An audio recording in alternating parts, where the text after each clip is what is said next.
Tails, has, you go first. You Okay, have 8 minutes. sure, yeah. So I didn't actually prepare an 8 minute opening statement, but I think there's a few things that I think I want to cover here that I wasn't able to cover last time because I was too tired. So the first thing in order is that I made actually a big mistake during the last debate because I made a confusion, I made a conflation, and I was overthinking it too much. So when I conceded that animals, thank you Shin E for the raid, appreciate it. Sorry about that.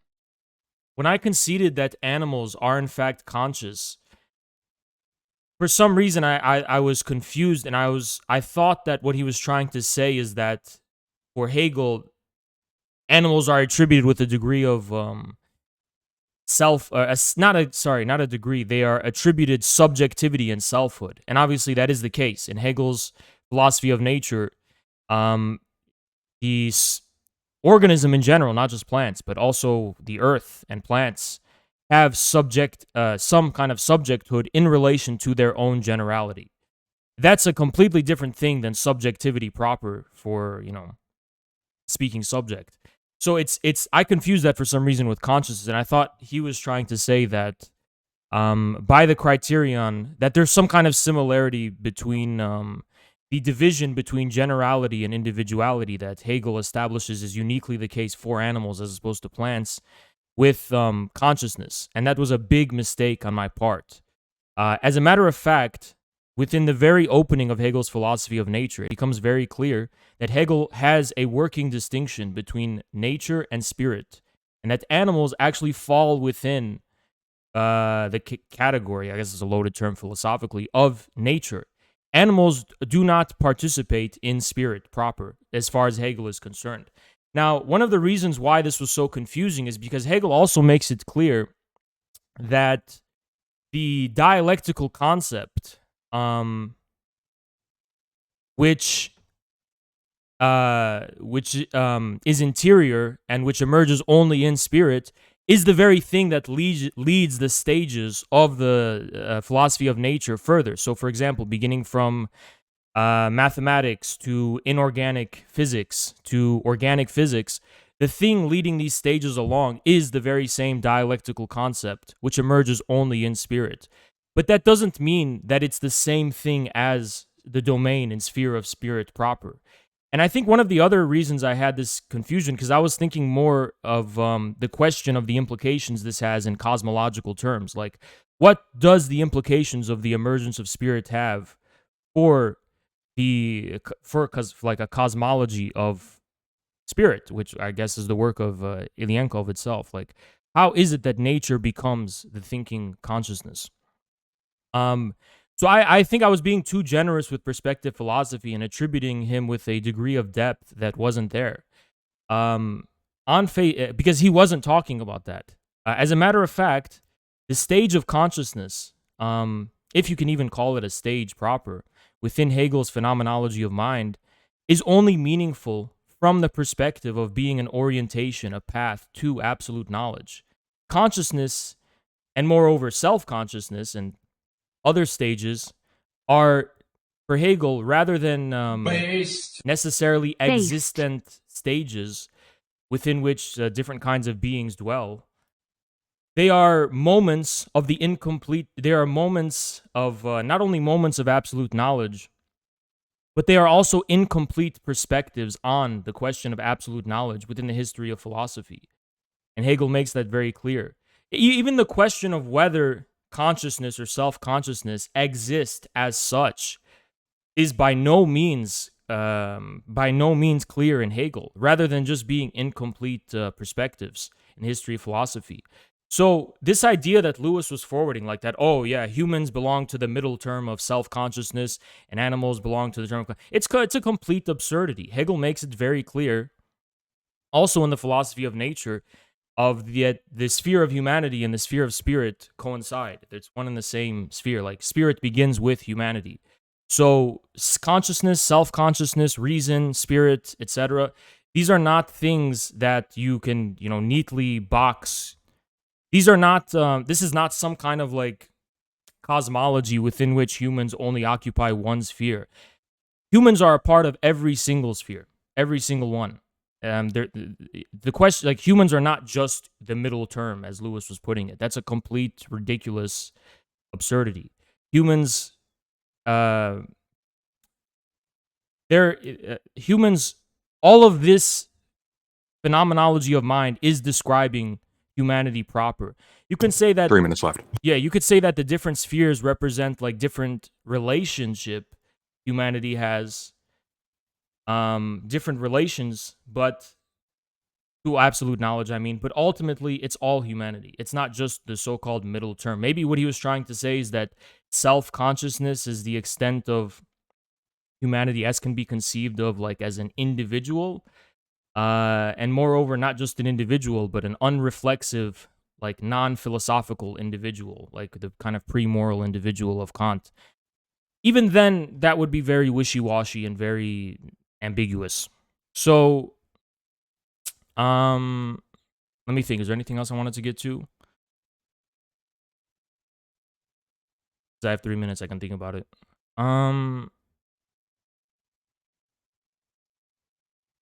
Yeah, in general, I just think Lewis doesn't have any real grasp of Hegelian philosophy. I think he's deeply confused about what he's talking about. I think I'll just conclude it there. Thank you very much. And Lewis, you're going to get 8 minutes, starting now. Right, that's great. I hope you can all hear us. Yeah, I think it's quite funny in some respects to kind of double back on saying that animals are conscious, considering Hegel himself actually says animals are conscious in the phenomenology of spirit.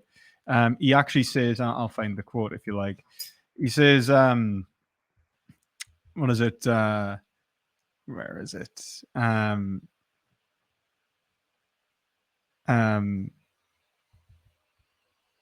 As sentient I am myself, external, spatial, and temporal, as receptive of sensuous intuitions, I receive them from something which is external to itself. An animal can intuit, but the soul of an animal has for its object not its soul itself, but something external. He does not say that animals are soulless, without consciousness, who don't intuit the world. No, they don't intuit themselves. That is the separation, which is why they never make it to the middle term within the dialectical process, which I thought, I was hoping you are starting to understand. But that's essentially the positive, notion being represented against nature. And this is where we start producing determinate objects and identities from which then we can make meaning and sense of nature and not take it at its infinite form, which seems to prevent any knowledge of nature itself. But that's essentially the Hegelian dialectic, which reconciles absolute knowing in the sense of the like, let's pull up another quote. Like, it is fundamentally the truth of consciousness which is being reconciled within spirit. Spirit has shown itself as the unity of soul and consciousness, the former a simple immediate totality, and the latter knowledge, which is not limited by any object and no longer stands in relation to it, but its knowledge of the simple, neither subjective nor objective totality. Spirit originates, therefore, not only from its own being and relates itself to its own determinations. So spirit is related only to itself, which has annihilated the mediation of self-consciousness in consciousness. Consciousness as spirit no longer needs self-consciousness. It takes reality as it is. It no longer has to propose determinate objects, for example, humanity. That's unbelievably clear. I mean, in The Science of Logic, he says, a beginning is logical in that it is made to be the element of a free self-contained thought. In pure knowledge, it is mediated, for pure knowledge is the ultimate and absolute truth of consciousness.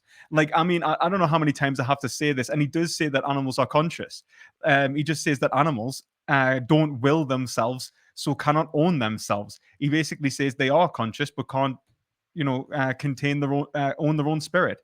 That's just essentially that they're not self-conscious. They're incapable of ethics.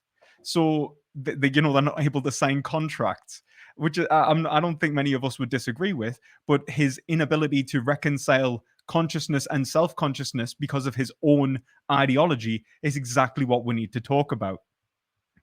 So now that that's out the way, let's move on to really what we need to consider within this conversation, which is that previously I outlined the ontological commitments of Hegel as consciousness, and that these commitments also have an epistemological grounding in which self-consciousness must reconcile itself with consciousness as a reflexive process, intellective, purely reflexive on the sensuous data that it receives from conscious experience. Without such data, it would be meaningless. The experience in the world is what grounds self-consciousness. Knowledge is not knowledge abstract, but knowledge of ourselves, which would without which, when we pose something like an abstract notion of a rational man, we reduce the notion of God in Hegelian philosophy to that of a calculator, or worse still, a Kantian. The idealization of man has been tested and it has resoundingly failed. The Hegelian position stands to reconcile the unity of consciousness and the self. This attempt to move us towards an abstract one-sidedness is in and of itself a notion of either an unhappy consciousness or an attempt to express one's consumption out of fear of meaninglessness. So we're either trying to consume meaninglessly, rather, or we are trying to escape that meaninglessness through an abstract notion.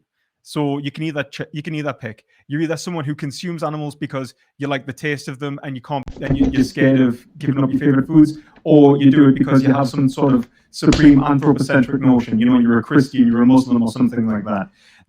This stands really as a dominant ideology, one which I would name carnism, one that sees meat consumption. Thank you. One that sees meat consumption as natural, normal, and necessary. One which places the object of man as a sublime object of ideology from which we are supposed to see the world through, where its name could only be said to be Adam. We must seek to disavow this ideology or this abstract notion and instead reconcile ourselves with consciousness. We need to confront the monstrosity that we see in the eyes of the animals and our own death drives as recognizing ourselves as committing an action of evil and injustice, and reconcile ourselves with our own self-destruction. So what must happen? So what must happen next is our active reconciliation with consciousness itself, the movement to consider the life and liberty of all sentient beings and reject abstract notions of right and unjustified modes of consumption. Thank you. Thank you very much. Haz, you're going to have 5 minutes to respond. Yep.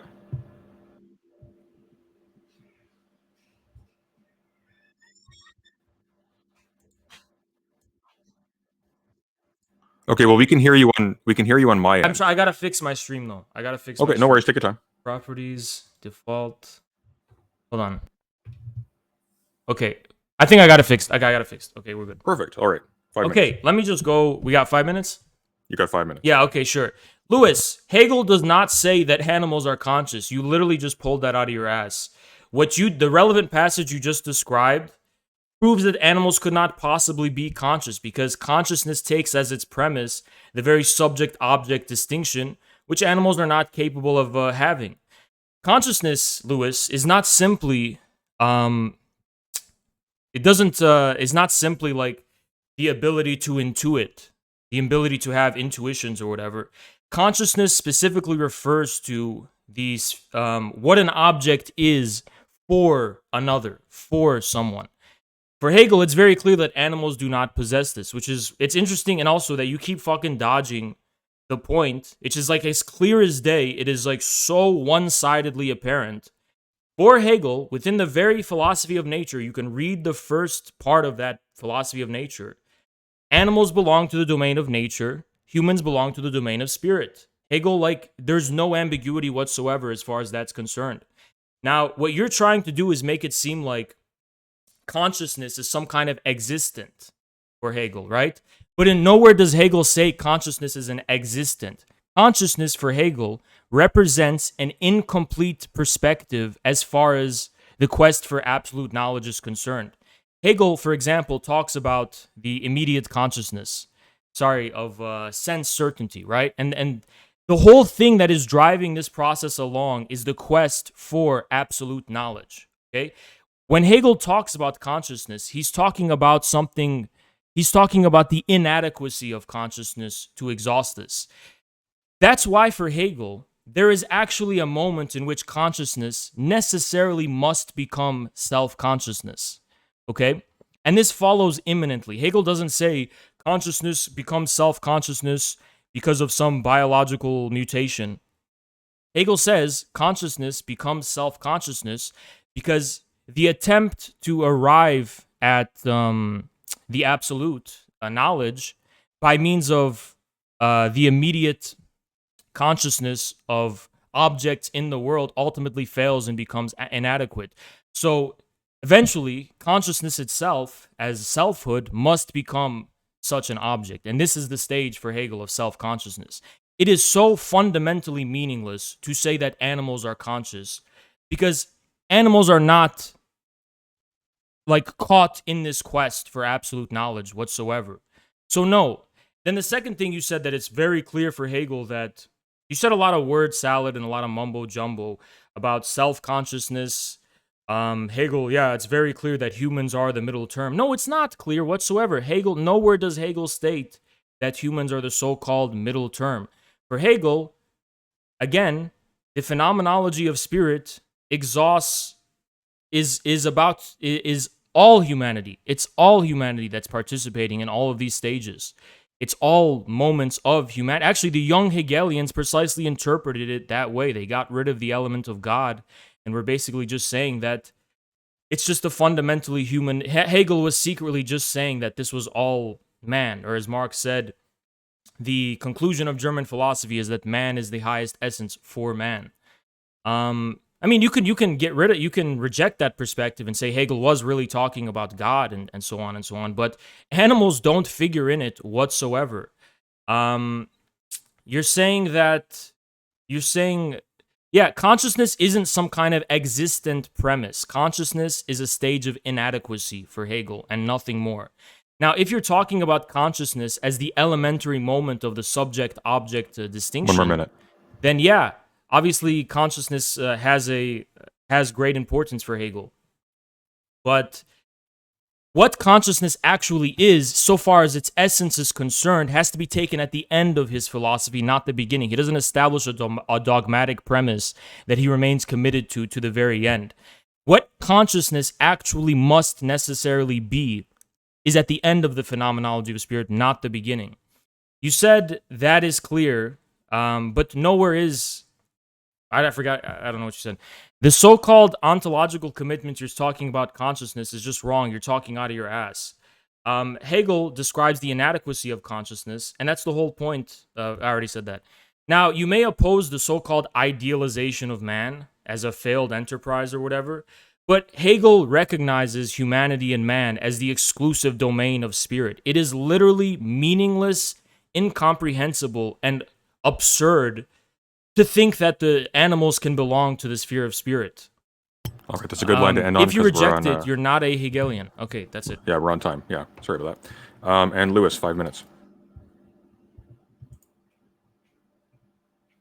He just doesn't reconcile them as like self-conscious, which I've provided evidence for because I actually quoted Hegel. The thing is that I think it's quite funny because you say that Hegel begins with the subject-object distinction. No, he begins with the immanent consciousness, which is the point of self-certainty, which is just existence itself. It's infinite, which is why he starts with the infinites, which I would like to ask you if you could name them. What are the three infinites that exist in Hegel? If you could outline what are the fundamental ontological tenets of reality. Which exist within which self-consciousness must reconcile, because they are what we begin with, which is the whole movement. Like if we already began with the subject-object distinction, the movement would have already started the dialectic too soon, which he criticizes other philosophers for doing. He starts the dialectic at the very beginning. What must be the case, and where can we reason from? So when you say that he actually presupposes like a dogmatic notion or something as the first term that he's not committed to, that's ridiculous. Hegel absolutely is committed to the movement of the dialectic. The terms prior were necessary, and we have imminently moved from them to complete the dialectical process, which is the reconciliation of the first term and the middle terms in spirit. It's the way reason works. Hegel's not like abstracting a new rational schemata where he's just totally revolutionizing the way people think. He's actually taking something which was proposed in many ways by Plato and Aristotle and renewing it for a modern time and showing how it actually develops over time. Like the notion of consciousness as its immanency is stagnant. The motion of the middle terms is self-consciousness and is infinite, and he says that as much. The infinite middle term, which is self-consciousness, and that is on I think on in the phenomenology of spirit and absolute right. The reality of the situation is, like, to say that the ontological commitments of Hegel are not to consciousness and purely self-consciousness totally misses the value of self-consciousness. Self-consciousness is to remove the negativity that exists, the purely negative motion that exists in consciousness, in which we are subject to all of the pains of nature and never actually able to express our drives. We're existing in a way that's purely impulsive, in a way that is damaging, and so seek to free ourselves. It is an imminent movement because we are in pain, and that pain drives us onwards. It's not that we have already started with the intellectual, like the introspective necessary conditions to work out what we must know, because that would be the Kantian position. That would be like, all right, well, we already have what we need to know everything about absolute knowledge and truth. And so we can just enter it into a calculator, into a boop, boop, categorical imperative. There we go. No, that's not how it works. The reality of the situation is that we are analyzing the drives that are being mediated through society. These drives are necessary for Hegel, and they exist in consciousness. And that's what society is mediating in terms of absolute right.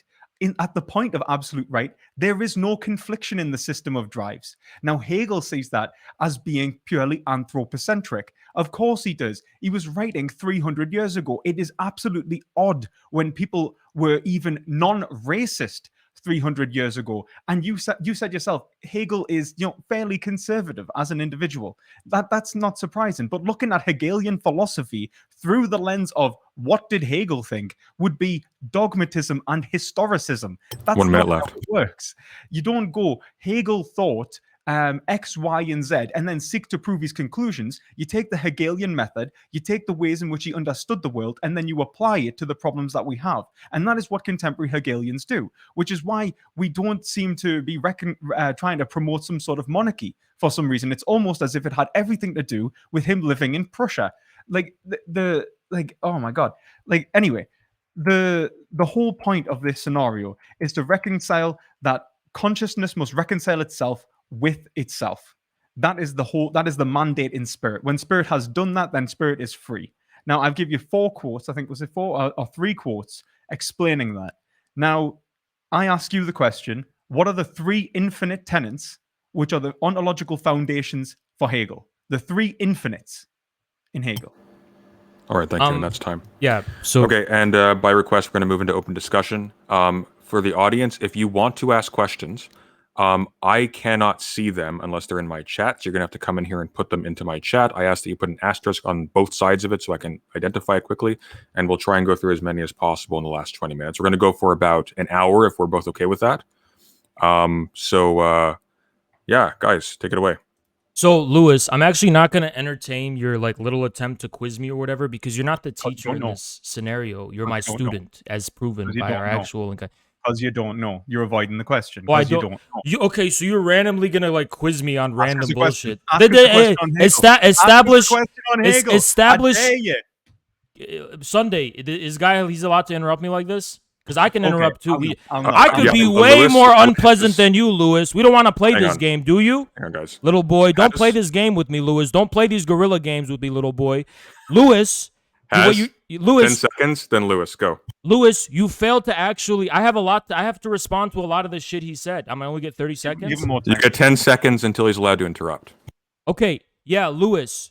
You haven't fucking demonstrated the relevance of the three infinites according to Hegel as far as the actual point under contention was concerned. The point under contention being, you talked about the immanent, oh no, Hegel doesn't begin with the division of subject of object. Well, you're just fucking putting words in my mouth. What I'm trying to say is that consciousness, beginning with consciousness, immanent or otherwise, implies some kind of fundamental division between subject and object. There is no consciousness without that division. Now, I didn't say Hegel. My fucking point was Hegel doesn't establish a dogmatic premise that he maintains his commitment to. As far as the ontological commitment to consciousness is concerned, which is what we're beginning with, the actual content, the being of consciousness, is something that Hegel develops through the course of the phenomenology. You do not first establish the ontological significance of consciousness and then begin from there.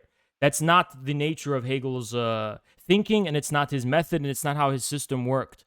Now, your thing about nothing, Hegel lived 300 years ago. Yeah, but here's the difference. Hegel had a very rigorous distinction between nature and spirit, and he also had a rigorous description of what he considered animals and the way in which animals were different from humans. Nothing has changed to justify a difference as far as how you can reconcile Hegel's underlying method and his system with the others. You talk a lot about gibberish and word salad. Okay, I'm going to stop you there. Yeah. Lewis, do you want to respond? Well, I mean, like, to be entirely honest with you, I'm a little bit sad that you're not going to answer the question, because I think it is fundamentally important, since it is the ontology from which Hegel's building everything from. I mean, I can answer it if you like, but whatever. And if you want to ask me a question on Hegel, you're very welcome to be entirely honest with you. You can quiz us on whatever you want. You're the one who needs education here. Well, I'm happy to answer any question you like. But the thing is that when we look at the determinate objects, like the production of determinate objects in Hegel, and that, you know, in terms of the first subject-object distinction, that's not where he begins the phenomenology of spirit. He begins at the immanency of consciousness, which is essentially the end of Cartesian. Well, yeah, okay. Well, then I'm just making it clear for the audience. But it implies a subject-object distinction, which is the point. Okay, hang on. Let him finish his point. 10 seconds, Lewis. Then he can interrupt. Go. Quite the opposite. It doesn't imply a subject-object distinction. It actually implies the infinite subject. That's the issue. It implies the infinite being, until we start to reconcile ourselves and destroy nature and replace it with a notion or a concept, and then the reconciliation of that notion and reality is the concept itself. When he says the concept, or like spirit, you're right in saying that the truth of spirit is not like in nature itself. Like we don't, like, you know, we don't have ethical knowledge like imbued within us. At least it's not knowledge in us. It's the grounds for knowledge. It's the grounds for truth, which is why Hegel points towards the law within me as well. Okay, but he doesn't say that it's like, he doesn't say specifically that he doesn't say specifically that we have knowledge in nature or something inherently. Can we walk back what you just said, though? You just said that Hegel begins with the immanent consciousness, which is infinite subjectivity. Okay, and then you said it's before we have to destroy nature. Wait a second. We don't do anything, Lewis. It all follows immanently from the nature of consciousness itself, that the division between subject and object. So yes, consciousness does imply the division of subject and object. But I will say it doesn't. We do something. Like, I think that no, we don't do anything voluntarily. That's complete nonsense. What are you even talking about? Hegel's not a determinist. Hegel is not a determinist. You're saying that we begin with the infinite consciousness and then we voluntarily destroy nature and create the division of the subject and object.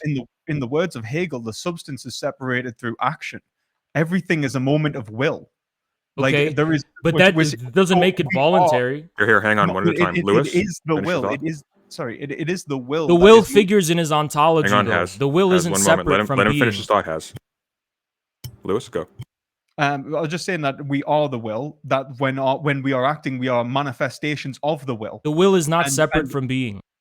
I completely agree, which is why when we are truly free, it's in spirit itself, which is the reconciliation of will with itself. But spirit reveals the truth of consciousness, and if it reveals the truth of consciousness, the truth is that being entails The will is part of being, and that therefore the subject-object distinction is implied by consciousness.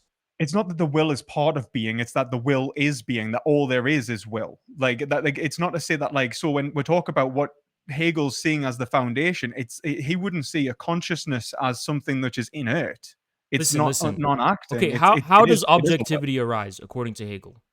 How does objectivity arise? Well, Yeah. we would get it through the negative process of through self-conscious mediation, Where does that which come happens from? through the master-slave dialectic. Okay, and the where does that movement. come from? Ontologically speaking, where does that latent potentiality come from? Is it something outside of being, or is it something imminent to being itself? Well, nothing's outside of. Okay, so let's shut the Hang fuck on, up and stop saying that Hegel hang on, doesn't begin with an has- object-subject has- distinction implied by consciousness. All right. Like, nothing's Sorry. outside. Lewis, respond. So nothing's outside of being as becoming. I mean, that's obvious. That's saying that there's something outside of existence. Like existence. So be like, what's outside of existence? Like non-existence? Like, it doesn't make sense. Like the point of what Hegel's saying is that there are a few things. Actually, this is why I said what are the three infinites, because it's the three ontological infinites that are the foundations for this process. Okay, and I'll outline As now you can respond. Okay, okay. Unless you want to outline them, do you want to outline them? Lewis, it's not relevant because me saying consciousness implies a subject-object distinction is 100% correct. It's as simple as that. Wait, sorry, say that again.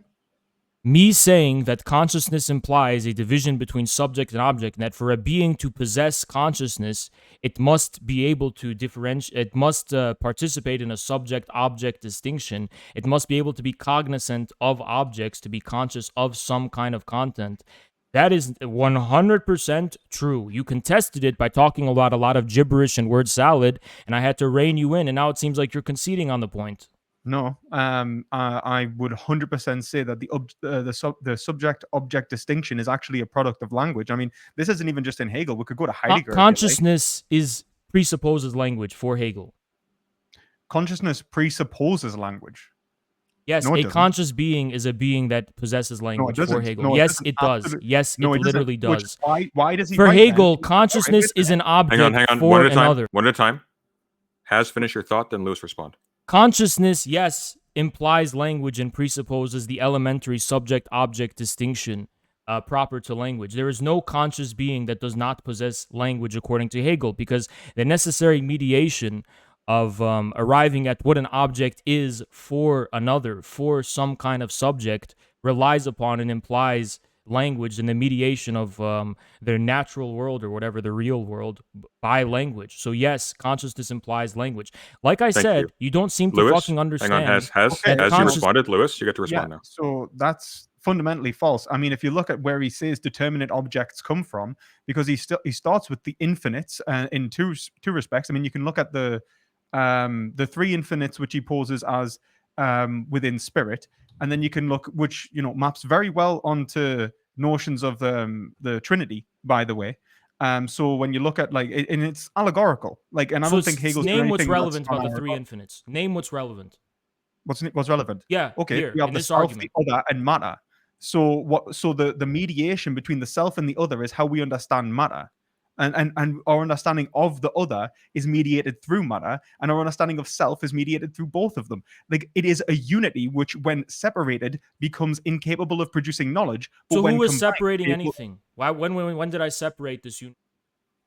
This is one, because the inconsideration of otherness within consciousness would be the separation there, I would argue. What are you talking about? You're the one who's trying to say that consciousness is some kind of infinite subjectivity, and that's all it is. No, I never said conscious. I said that consciousness at the very beginning of the dialectic, consciousness is the infinite we begin with, and then we produce determinate objects. For anyone how do you produce determinate objects? Okay, through negation. And where does so consciousness does not imply the negation. The negation comes from something else. Yeah, I know. That's what I'm saying. So no, there is no way we could have had language, because to have language is to imply negation, to go this and not that. Yeah. There's a very famous quote by Blanchot where he says, "For me to be able to say this woman, I must take her flesh and blood reality away from her, destroy her." The whole point of giving a name to something. You are trying to make it. Hang on, has finish. Then has respond. Go. Yeah, so the whole point in naming something is to give it determinate existence, to say that it is not the infinite immediacy of consciousness, but a single entity in itself. And that is an act of language which is not presupposed in the immanency of consciousness. First Thank of you. all, Has respond. Hegel says that language cannot actually name particulars. So you don't know what you're talking about in that regard. Secondly, like I said, you're trying to make it seem like Hegel is trying to say, ontologically speaking, consciousness as the immanent consciousness and infinite subjectivity that is not immanently already entangled with the two other infinites that give rise to the possibility of objectivity and therefore subject-objects distinction. You're trying to make it seem like Hegel is trying to say the infinite subjectivity is an existent, and it's not. It's just a useful way. It's just something Hegel sets up to make it. It's something useful for Hegel to expound upon the relationship between consciousness and the world. But insofar as consciousness is taken as an existent, as something which beings possess, Hang on, Lewis. Let him finish. Sorry. Has finish your thought. as something that beings possess, it necessarily implies a distinction between subject and object. How could a being possess consciousness without that implying a division between subject and consciousness? No determinate being whatsoever could possess consciousness. The infinite, you. the immanent I'm gonna let consciousness Lewis you're respond now, Lewis. The immanent consciousness you're talking about is not Hang a on. determinate being. It's not it's not something that exists in reality. Okay, Lewis, respond. So the immanent consciousness is reality, and I think you misspoke there, and I'll give you the benefit of the doubt. I don't think you meant between consciousness and the world. You meant between consciousness and itself, because consciousness is the world, right? He's an absolute idealist. Like, there is no separation between consciousness. It's being, in, like, we are Dasein, right? The world, we are the world. Like, that's Okay, in its otherness, its otherness. Yeah. Okay. Well, in its determinateness, this is the difference. So we have the world in its determinateness, we have the world in its otherness, and we have the world in itself, which is the three infinites, right? Okay. So in his reconciliation, okay. Listen. Otherness means it's the relationship between consciousness and its I don't know if I would say apparent or its opposite, which is in fact, yes, for Hegel, ultimately a moment of itself. But that's what I'm talking about. Yeah, and the consciousness of otherness exists in what? The consciousness of otherness exists in what? Mm-hmm. What does it exist in? What are you asking? Like, how does it present? How does it present itself to consciousness? How does in a otherness determinate way? But in what are we presented with as the other? What is being presented there? What can you get to your point? What are you trying to ask? We are being presented with a manifestation of will. The separation between self, other, and determinateness is that a rock doesn't have a will, but another individual has. Okay. The mediation between the self and the other is what allows us to construct determinate objects, because they're the only active participants within substance. A conscious being implies a being cognizant or participating in a division between subject and object. Consciousness implies the division of subject and object. No, it doesn't. Yes, no, it does. And it doesn't do that for Hegel, and it doesn't even do that for Heidegger. Why doesn't it? Explain. Because Hegel doesn't start at the point of he already starts prior to the subject. What does that have to do with where he starts? Consciousness ultimately implies a division between subject let him and finish object. his thought so he can say it. Because if the chapter starts at consciousness, and then he outlines consciousness, and then outlines how objects are then formed from consciousness later on, he's not saying that we start with a subject-object distinction. No, you fucked up the whole thing. In Hegel's beginning, in the beginning chapter of consciousness, Hegel, he does imply the existence of objects. It's just that objects are given. They are given to consciousness. Have you even fucking read the book, dude? What are you saying? You're saying objects don't exist until the second chapter? Let's take it down a bit. No. I'm not saying that objects don't exist until the second chapter. I'm saying objects that the are first given movement to the in Hegel conscious. is Objects not. are given to consciousness. Let him respond. I'm saying the first movement in Hegel is not the production of the object-subject division. It's the beginning of the immediate infinite. Okay, which he doesn't explain how the division. Let him finish his thoughts so we have a coherent conversation here. Keep going. Which is why in the Phenomenology of Spirit he describes either being and nothingness as either a room of bright white light infinitely bright or infinitely dark. There's no difference because there's no determination. There must be a combination Lewis. between being and nothingness, which is being reconciled within consciousness, which allows us to produce determinate objects. We are the production of objects, and we do not find ourselves. You're babbling. Okay, Lewis, let Haz respond now. You're babbling. Lewis, it's very simple.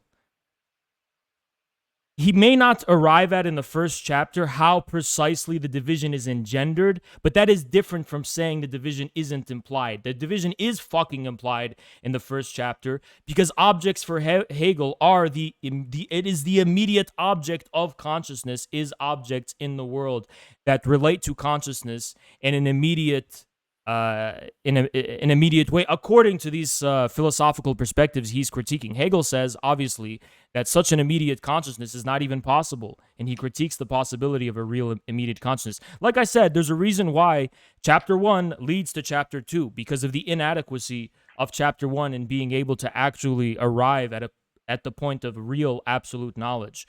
But the division between the division between object and subject in the first chapter is fucking implied. Okay, that's like if you don't know this, you haven't read the book. Okay, I don't.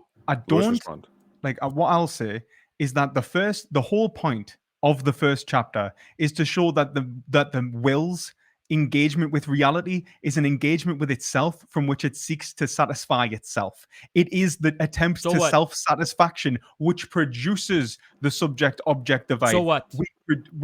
We produce the subject-object divide in an attempt to satisfy ourselves and find it inadequate, so then move to self-consciousness. So what? Okay. That movement Okay, guys. So what? Hey, guys, only both makes of you. sense. Hey, I will mute you. Let's bring this back to the question at hand. How does this bear on the veganism debate? Okay. Haz, I want to. He's a fake Hegelian. I want to press him on this because so what that this is what endangers the division between subject and object. For Hegel, consciousness implies such a division. Consciousness, first, does not imply such a division. The reason that it's relevant for the veganism debate is because he's trying to say that self-consciousness would be necessary, or like the subject-object distinction would be necessary for the consideration of consciousness simpliciter. I would have to imply... You don't understand what you're talking about. Self-consciousness is how Hegel elaborates how the distinction is endangered. That doesn't mean the hang on, Haz, let him finish his statement, and then you can go. So...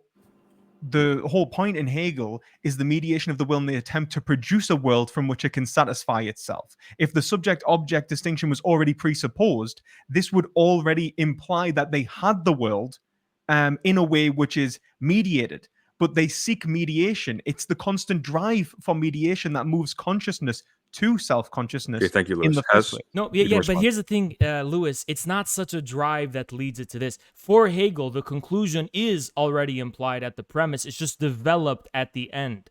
When you get to the end of his fucking book, all of that is already there in the beginning. That's what you don't fucking understand. That's why you're not a Hegelian and you don't understand dialectics. For Hegel, there at the beginning. Yes, it is there at the beginning. It develops at the end. You learn the truth of what's at the beginning at the end. That is so elementary to Hegelian dialectics. How the fuck do you call yourself a Hegelian if you don't understand that? Hegel doesn't begin with a fucking dogmatic premise and then builds from the premise. The ending is what reveals the truth of the beginning. I completely agree that it is the reconciliation of consciousness with itself, which I've been arguing this entire time. That doesn't imply the subject-object division in Hegel, and even in his successors. I mean, let's take someone who was very much inspired by Hegel, like Heidegger. When we take, being in the world and the production of language and determinate objects is one of the existential structures of Dasein from which we must analyze. So when we find ourselves in this thrownness and find ourselves with subject-object distinctions, in every single subsection of the first chapter, a subject-object distinction is operative. In every single one. Objects are given to the immediate consciousness. That is what Hegel is saying.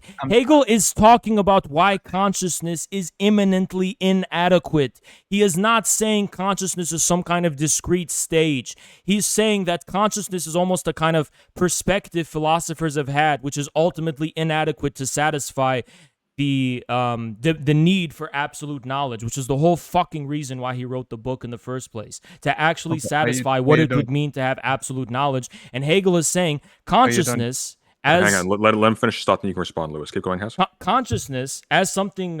If Hegel begins with consciousness, he's not saying that this is like the structure of creation, like this is where God first created the world and then it developed like that. Okay, that is not the structure of his book. You're not a real Hegelian. You literally have such a ridiculous Okay, hang on. view. Okay. Thank you, Hess. And Lewis, can you reply?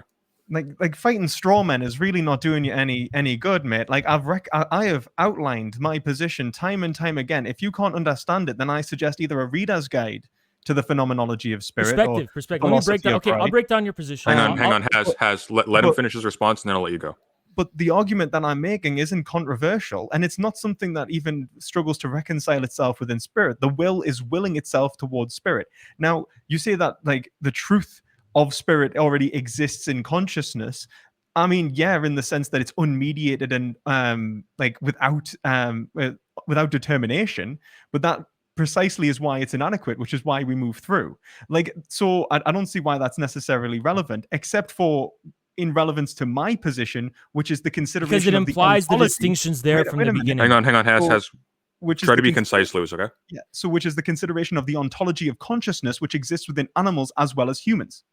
Okay, first of all, before we even get to that stupid fucking thing you just said, which directly contradicts Hegel's views that it exists in animals, Lewis, I know your position is crystal clear, and you haven't. The issue here, Lewis, is you're not responding to anything I'm saying in response to your position. Like an NPC, you just keep saying the same shit you said before without addressing the points I'm trying to raise. Hegel begins with consciousness. He doesn't actually establish within the first chapter how the subject-object distinction comes to be. Maybe, but that distinction is implied by consciousness itself. Okay? You don't understand the difference between these two different things. There is a difference between Hegel elaborating how the subject-object distinction comes into being and whether or not it is already implied and already there from the beginning. Hegel's a dialectician. He begins from a perspective of a radical difference, a radical discontinuity, a radical contradiction. I know some Hegelians take issue with that, but whatever, you get the fucking point. And that is always implied from the beginning. Hegel, you have a fundamentally undialectical understanding of the phenomenology of mind. If Hegel begins the writing of the phenomenology of mind somewhere, that doesn't mean he's actually beginning ontologically. The actual ontological beginning is revealed at the end. The nature of the essence of what was at the beginning is only revealed at the end, okay? The essence of consciousness, for example, what consciousness actually is, as consciousness ontologically, that's something that's revealed at the end of his book, not at the beginning. Okay, the thing that drives the process along that you're talking about is precisely something that was always already there. That's why for Hegel, absolute consciousness follows necessarily. Absolute knowledge follows necessarily. These are all moments in its being, in its Lewis, reality. Yeah, so I'm just going to say that the subject-object distinction is certainly not implied. I mean, that's the whole point of the Hegelian schemata. I mean, let's be honest, like the whole point of consciousness developing determinate objects is an attempt to satisfy You're itself. An NPC. You're an NPC. Hang on, within the world.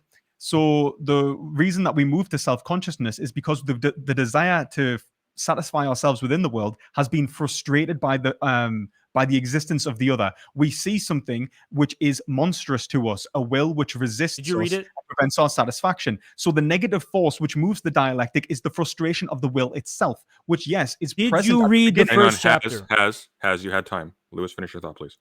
Yeah. So the negative force of the dialectic, which is moving us from negation to negation, is the frustration of the will attempting to satisfy itself in the world. And that's why he moves between hedonistic self-satisfaction and abstract notions of right. Lewis, let me break it down for you very clearly, very concisely. Okay, at this point, if you don't respond, I'm going to assume you're an NPC. Let's break it down like this. I don't understand. So we're going to go yes or no. In the beginning, the first chapter, does Hegel speak of objects for the immediate consciousness in the world? Does he speak about objects? He speaks about objects, not for the immediate consciousness. He does not speak about the givenness of objects for the immediate consciousness. No, he talks about the determination of objects, which are in the first chapter. Yeah, We determine So objects. he talks about objects. Objects are in the first chapter. He does talk about objects, Okay, yes. in the first chapter. Yes, And he it's the talks about givenness. objects. It's the givenness of objects for the immediate consciousness. Hegel rebukes the view of the given. Obviously, he shares that with Kant, but that is what he talks about in the first chapter. He doesn't actually believe they are just given, but he's not describing how they actually come to be and how they're endangered. But Hegel speaks about the fact that he's talking about the stages of philosophy. In consciousness, it appears to us, at the very least, it appears to us that there are objects given already to consciousness. Now, the issue, but that's what it appears as. That's what it appears as. It's not the case. Hegel is trying to explain why philosophers before him were beginning from that perspective, empiricism and so on and so on. Now, what the issue for Hegel is not that the issue is the will satisfying itself, okay? What it actually is, rather than these various objects in the world, which Hegel will obviously elaborate, instantiate the will's self for itself. Hegel is still saying that at the beginning, there are objects. Now, how are there objects is a different question. He elaborates that later. But in the beginning, consciousness does imply a division between subject and object. How that division is endangered. We're going to let Lewis respond now, okay? Lewis, go. Okay, that's actually, like, look, I can understand why you would make that mistake, but no, that the rejection of sense certainty comes precisely from the lack of sense certainty we can have. We do not have determinate I objects. know, Lewis. Did you listen to what I said? Let He's him wasting time. Did you listen to what I fucking said just now? I did listen to what you said, which is why I'm responding. Look, yeah, obviously they don't satisfy absolute you're muted knowledge. right now. Okay, great. So essentially, like, the way that self-consciousness works, before we move to self-consciousness, the way the consciousness works is self-satisfaction. So the production of determinate objects, it comes as a given in order to satisfy a one-sided will. It's dogmatic and inadequate, but it's still produced from an action of consciousness because everything is in motion. Remember that. It's not like a stagnant thing where we get presented an object. We produce objects to satisfy ourselves. That's the whole point. And it's about the production of the right objects to satisfy ourselves. How we objectify the world is the question in Hegel. Am I unmuted now? You are unmuted now, yes. Okay. Lewis, you just admitted just now that in the beginning chapter, objects where you're saying they are produced for consciousness in the consciousness's quest for self-satisfaction.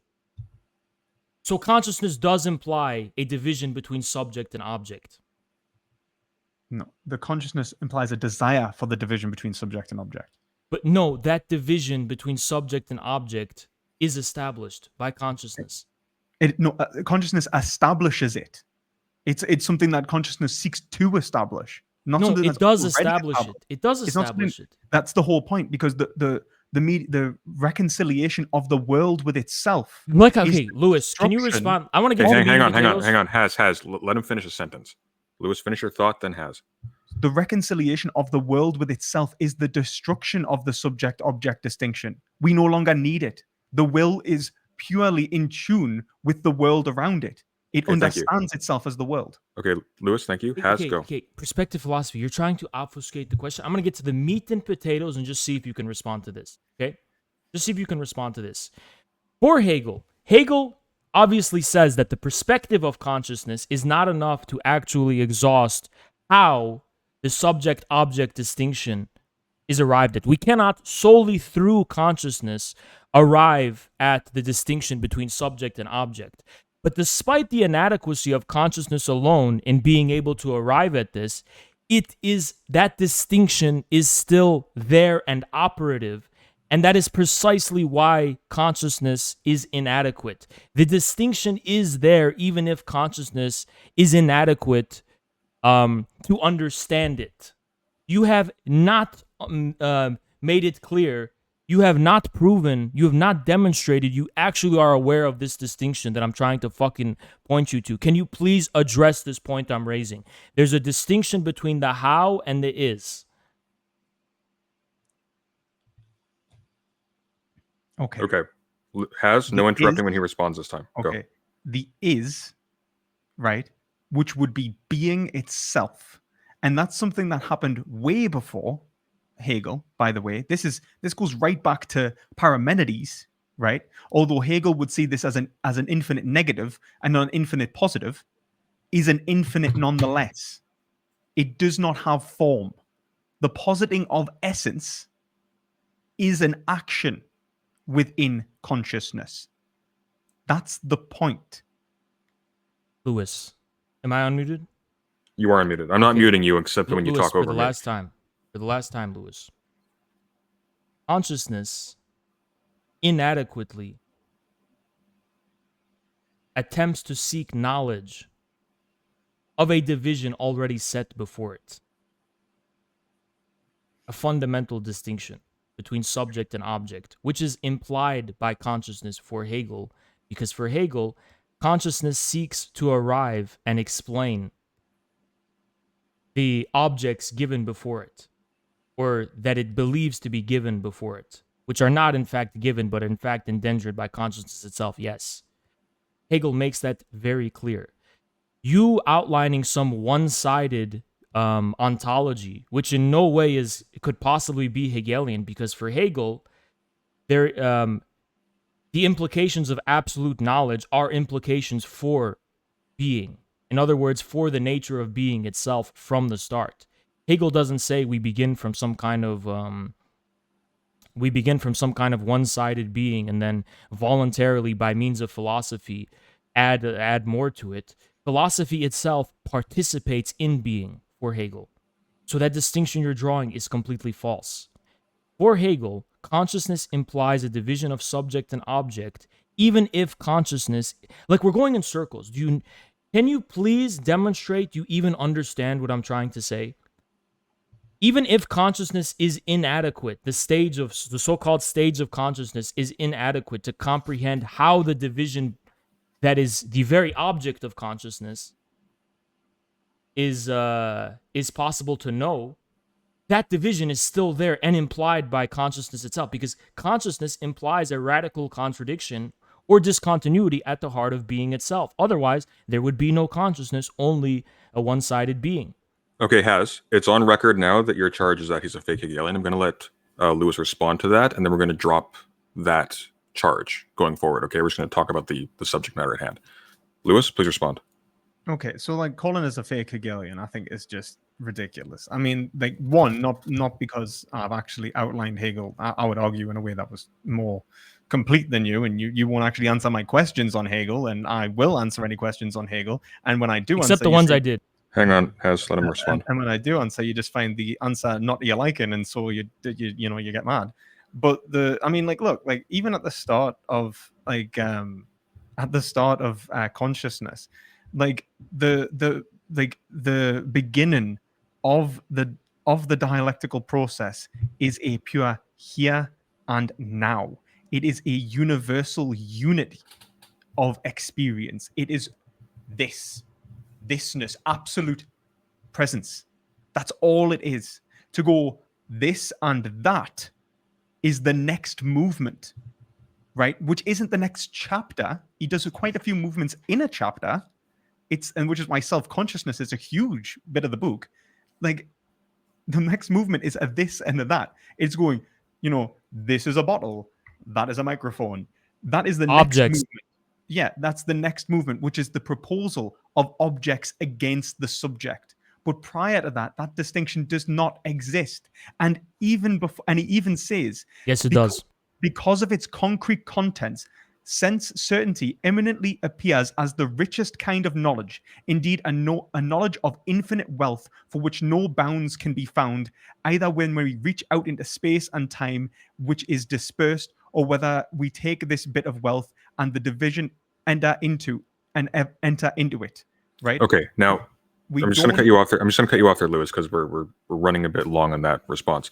I want to bring this back to, again, for the sake of clarity for the audience and for ourselves, what are the actual stakes here? We're debating a particular reading of Hegel ad nauseum. What are the stakes? Why does this reading It's about matter? whether animals could possibly be conscious according to Hegel. Which I would argue I've already established. No, you haven't. So- You've quoted. All you do is quote shit without proving how it supports your fucking conclusions. I've actually I'm not actually disputing. given No, you this didn't. Your quotation about how Hegel says animals are conscious. He didn't say they're conscious, though. He didn't. Okay, Lewis, respond. But one, he does say that animals are conscious. He just Well, says show that me they the fucking quote. Hang on. Show me where he says that. Let Lewis respond. Okay, wait a minute. Just wait right there. You want us to get some quotes for Hegel on animals? So That's no. I want a quote that proves Hegel thinks animals are conscious, despite what he said in the philosophy of Animals- nature, that there's a animals distinction are between in spirit and possession of- nature. Okay, hey. Animals are in possession of themselves. Their soul is in possession of their body, but they have no right to life because they do not will it. Hegel does not agree that animals have a right to Okay, life. how are they conscious by that quote? Animals are in possession of themselves. Their soul is in a possession of their body. He doesn't go, rocks are in a possession of themselves. Okay, but how does it prove they're conscious? All vegetables are in a sense also. Okay, well, in hang on. possession of The themselves. question, so for clarification, the question originally concerned whether or not Hegel regarded animals as consciousness. So how does this prove their conscious? These are two separate questions. So you can pick one to ask Lewis. No, I'm asking him. How does that prove Hegel thinks they're conscious? Is my question. Okay, so that's the one. Go, Lewis.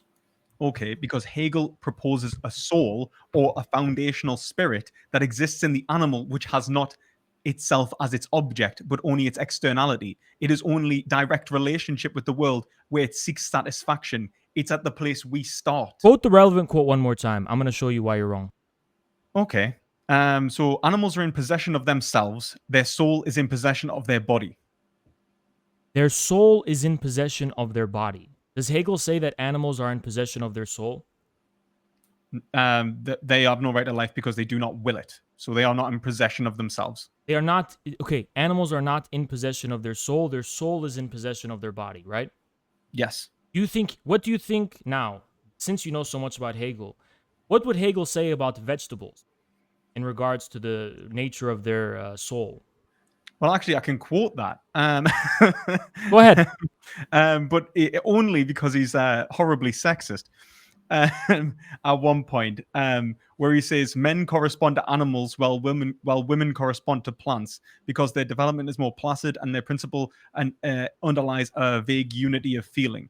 So, like the way that he takes, and this is really a byproduct, I would say. I'm not asking you for quotes. I'm asking you, what does Hegel? How would he? Because I know he doesn't. Right. How would Hegel? What he just described of animals, a soul in possession of their body. Would what would be the case for plants and vegetables? There would I think I would probably say that he would probably make a distinction between something like life in general and describe it as vegetative, and that would be a byproduct of a metaphysical distinction which originated. The organism around is the time of geology. Okay, hang on. and Has animals. let him finish that sentence and then go.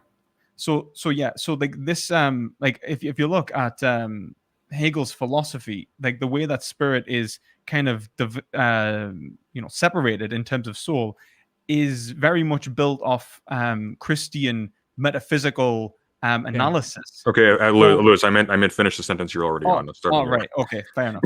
That's fine. All right, Has, go on. Okay, Lewis, you didn't answer my question. You're saying that Hegel thinks animals are consciousness because the soul is in possession of their body, right? Sorry, I think animals are consciousness because their soul is in possession of their body. Yes. Okay. What about 'Cause they have plants? soul. What about vegetables? I would say that they don't have a soul. Why? Or if they do have a soul, that it's Why, purely according to vegetative. Hegel, would they not possess a soul? Well, they don't necessarily not possess a soul. There are distinctions in the self because we all possess a notion of self, at least a notion of consciousness. To be Are you real. aware that when Hegel's talking about soul, he's still within the realm, as far as animals are concerned, he's still within the realm of in itself, not for itself. In other words, Yeah, of course. he's giving Yeah. a description of a thing. So when he's talking about the soul of the animal, it's not the same as the soul in the human sense. Yeah, there's a distinction from being in itself and being for itself, which I think is absolutely the movement from consciousness to self-consciousness. But it's not. Okay, now But let me ask you Okay, another hang question. on. we Has, let him finish and then reply. Like, I mean, you would have to presuppose that being for itself exists in consciousness in the first chapter, when he No. specifically says in the second chapter that being for But itself. the reason for that is because consciousness is inadequate. So, Lewis, here's what you don't seem to understand. For Hegel, consciousness does not exist as such. It is just something he refers to prove its inadequacy. But there's no use in talking about the consciousness of animals because Lewis, let him finish. no being can just be conscious. Consciousness is a moment of spirit. Okay? No being is consciousness. If consciousness is taken divorced from being a moment in spirit, it is you are precisely reifying something that Hegel is just establishing to prove its inadequacy. Specifically within the history of philosophy, empiricism, sense, and so on and so on. Hegel is trying to say, so consciousness cannot exist outside of being a moment of spirit for Hegel. Okay, whatever consciousness is, it's a moment of spirit. It's an inadequate, unfinished explication of absolute knowledge. Okay, good. Lewis, respond. Well, absolute knowledge contains everything, so everything is a part of spirit. That's the whole point. But the ontological commitment within the you keep saying ontological. Hang on, commitment. has you got time, Yeah. Lewis? Yeah. So this would be like the commitment to reality, which we obtain the abstract laws of right from. Like that's where. Before we get into that, wait a minute. No, has. Trust me, Sunday. I'm saving us time. I'm saving us time. I'm trying to get to the meat and potatoes. I do not care. I do not care. Lewis, finish your thought concisely, please, and then Has you can respond. Yeah, absolutely. So it is 100% like consciousness absolutely is a thing for Hegel. To say that is absolutely ridiculous. We said in the introduction of the phenomenology of spirit, phenomenology of spirit is the science of consciousness. It's exposition that consciousness has the concept of science. Sure. So two things, right? Two things, because you let him keep talking, it piles up the bullshit. Two things, Lewis. The first thing, Hegel begins with the science of consciousness, but the science of consciousness is not the same thing as consciousness taken one-sidedly within the first chapter of the Phenomenology of the Spirit of Consciousness. Consciousness only, so for example, the science of consciousness leads to the conclusion of absolute knowledge, yes, but consciousness cannot be taken in a vacuum one-sidedly within what the essence of consciousness is, especially ontologically, cannot be taken within a vacuum within the first chapter of the phenomenology of spirit, because it necessarily follows from consciousness that there is self-consciousness, and from self-consciousness that there is spirit, and so on and so on. So this is what you don't seem to understand. Now, you keep talking about Hegel's ontological commitment to consciousness, and I keep trying to pin you down, and you keep avoiding my question. What is, for Hegel, the being of consciousness? Is the being of consciousness fully exhausted in the first chapter of the phenomenology, or is the being of consciousness inadequately and inadequately described in the first chapter? Is the being of consciousness all there in the first chapter without any further elaboration? Is its being, like purely, is what it is purely there? Like its existence? Is that what you mean? So for Hegel, Hegel's ontological commitment to consciousness, what you mean by that is that Hegel is committed to the ontological the ontological exceptionality of the consciousness that he describes in the first chapter of the Phenomenology. Is that what you're trying to say? What I'm trying to say is that, like, I can actually, I'll outline this in a really easy way. Everything that is necessarily there to be understood in Hegel is within the immediacy of consciousness, but it is inadequate for us to will ourselves. So we reconcile ourselves. The movement of consciousness seeks to reconcile itself with itself. Why? How can it already be there if it's inadequate? Because if it wasn't already there, then there would be nothing to reason, and there'd be nothing to actually. Okay. It's a positive. Okay, hang on. Has let him finish his thought. It's the positing of existence which we are reasoning out. It is reality itself, which is what Hegel is saying is already there. That reality is real. That existence exists. What is. It's tautological, which is why it's infinite. Now I got you. I got you. Sure, I got you now. So this reality, according to you, that is already there for Hegel, Hegel fully exhausts already in the beginning. He sets it up fully in the beginning. Everything else is just kind of ancillary, right? Well, I mean, like in the sense that like he doesn't fully exhaust the foundations of reality. He just says that we move beyond the immediacy of self-certainty and move towards Okay, now let me ask you another question. The same question in a different way. Do we move beyond this immediate reality, or was there something latent within this reality that leads to it moving beyond with regard to itself? Quite the opposite. Actually, if you look at Hegel, we move back to immediacy. But I'm just quoting you, Wait, Lewis. hang on. So what do you want to let him fucking say finish. here? I'm just quoting you to help you, guide you why you're a fucking idiot. Let him answer. So if you look at Hegel, we don't actually move away from the immediacy of reality. We mediate to That's move what back. you said. You said we moved away from it. Why are you wasting my time? As you're muted. Lewis, Right. finish your response. We move back to the immediacy. So we do mediate in the second term, but only to make and reconcile ourselves with ourselves so it's immediately available. To give you a quote from this, if it would maybe help. Fuck the fuck out of here. Fucking quote. Fuck you, bitch. Oh, get ragged. All right. Is he still here? Another Has- fucking quote. Okay, Another Lewis, finish your fucking thought, please, quote. concisely, and then we're going to let Haz respond. Fucking way. So essence is reflection for Hegel. So the positing of an essence is actually the movement in self-consciousness, but the grounding of essence is the foundation in the concrete existence which exists in consciousness. And he says that in I think that was the Science of Logic. Okay, are you done? Okay, Haz, you can respond now. All you're All right, doing I don't is know what that quoting. means, but I'm not allowing it. Haz, only languages that the host can understand, please. You're literally just quoting shit. You're not getting to the fucking point. You're quoting gibberish, saying gibberish to dance around the way I fucking pinned you. You said, Lewis, not me, that everything is there in the beginning, but it's not enough, so we have to move beyond. Is this not enoughness itself a feature of what is originally there or not? Well, yeah, but I mean the deficit is one of knowledge, not of reality. That's where you're a fake fucking Hegelian and a Kantian. Yes, it is a deficit of being itself. It is definitely a deficit of being itself, not just knowledge, Lewis. There is no one-sided distinction between being and knowledge that is not actively suspended in Hegel's philosophy. Hegel does not simply set up being versus knowledge and then it ends there. Being and knowledge are, for Hegel, thinking and being for Hegel are the same, Lewis. They're the same thing ultimately. So you're a fake fucking Hegelian, look, hang on, neo-Kantian, hang on, fucking wait. fraud. Okay, It wouldn't stop. be thinking, Enough. just to clarify, it would be willing, actually. No, All right. Hegel says thinking and being are the same. He says that. Yeah, but Okay, guys.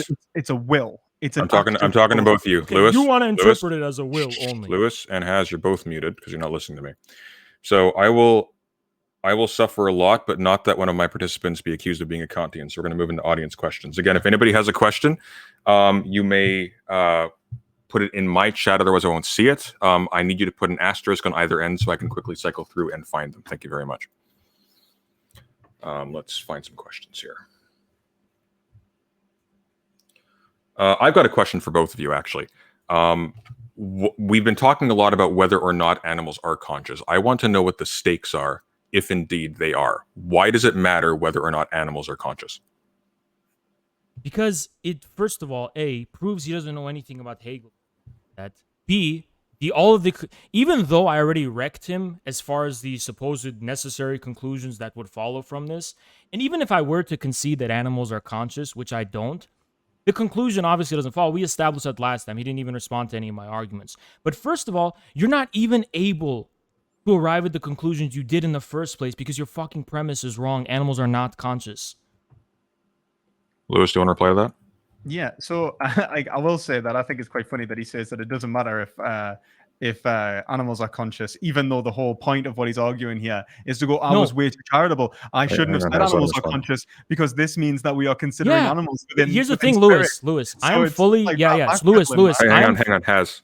The way StreamYard works is that if both of you speak at the same time, you both turn into a garbled mess and nobody can hear. So Lewis, finish your thought, then Haz, you can address it.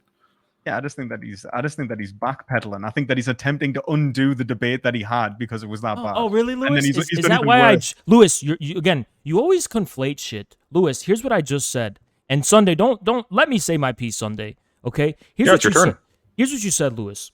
You said that, oh, you're just trying to, it's funny that you're saying it doesn't matter because that's the whole point of this debate. The whole point of this debate, Lewis, don't get it twisted, Lewis. I am 100% fully confident in the fact that I fucking wrecked you last time. I just didn't wreck you as thoroughly as I wanted to, and that's why I'm doing this, Lewis. Even if I conceded to you that animals are conscious, as I proved last time, you'd still get fucking wrecked. But for the sake of being philosophically consistent and consistent with my own beliefs and my own views, I want to clarify that I was wrong to even concede that in the first place, even though it doesn't make a difference as far as who wins this little encounter between you and I.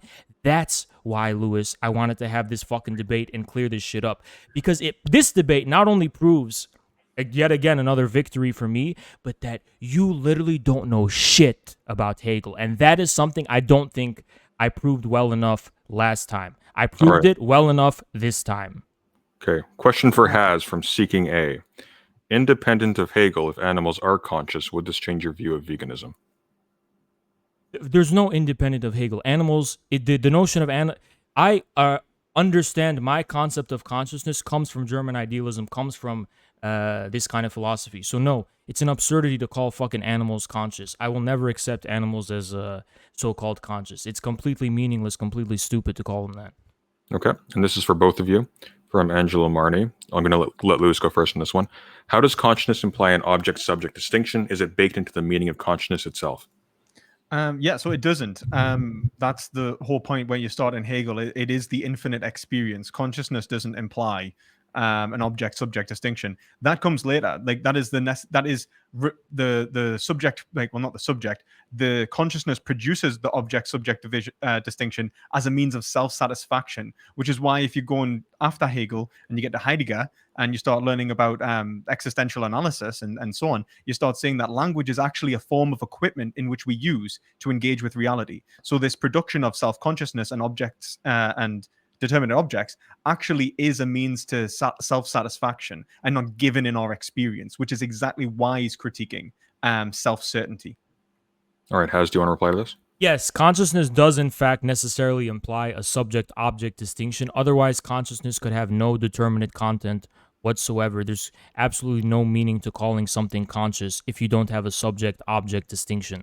It's a pretty... and I already proved that through the course of this debate. Like an NPC, he's repeating his original argument. That's fine. Okay, thank you. And this is from G.A. Korobov. Thank you for the $5. Perspective philosophy, you say quote-unquote will a lot. It seems like you're focused on actualism more than anything else.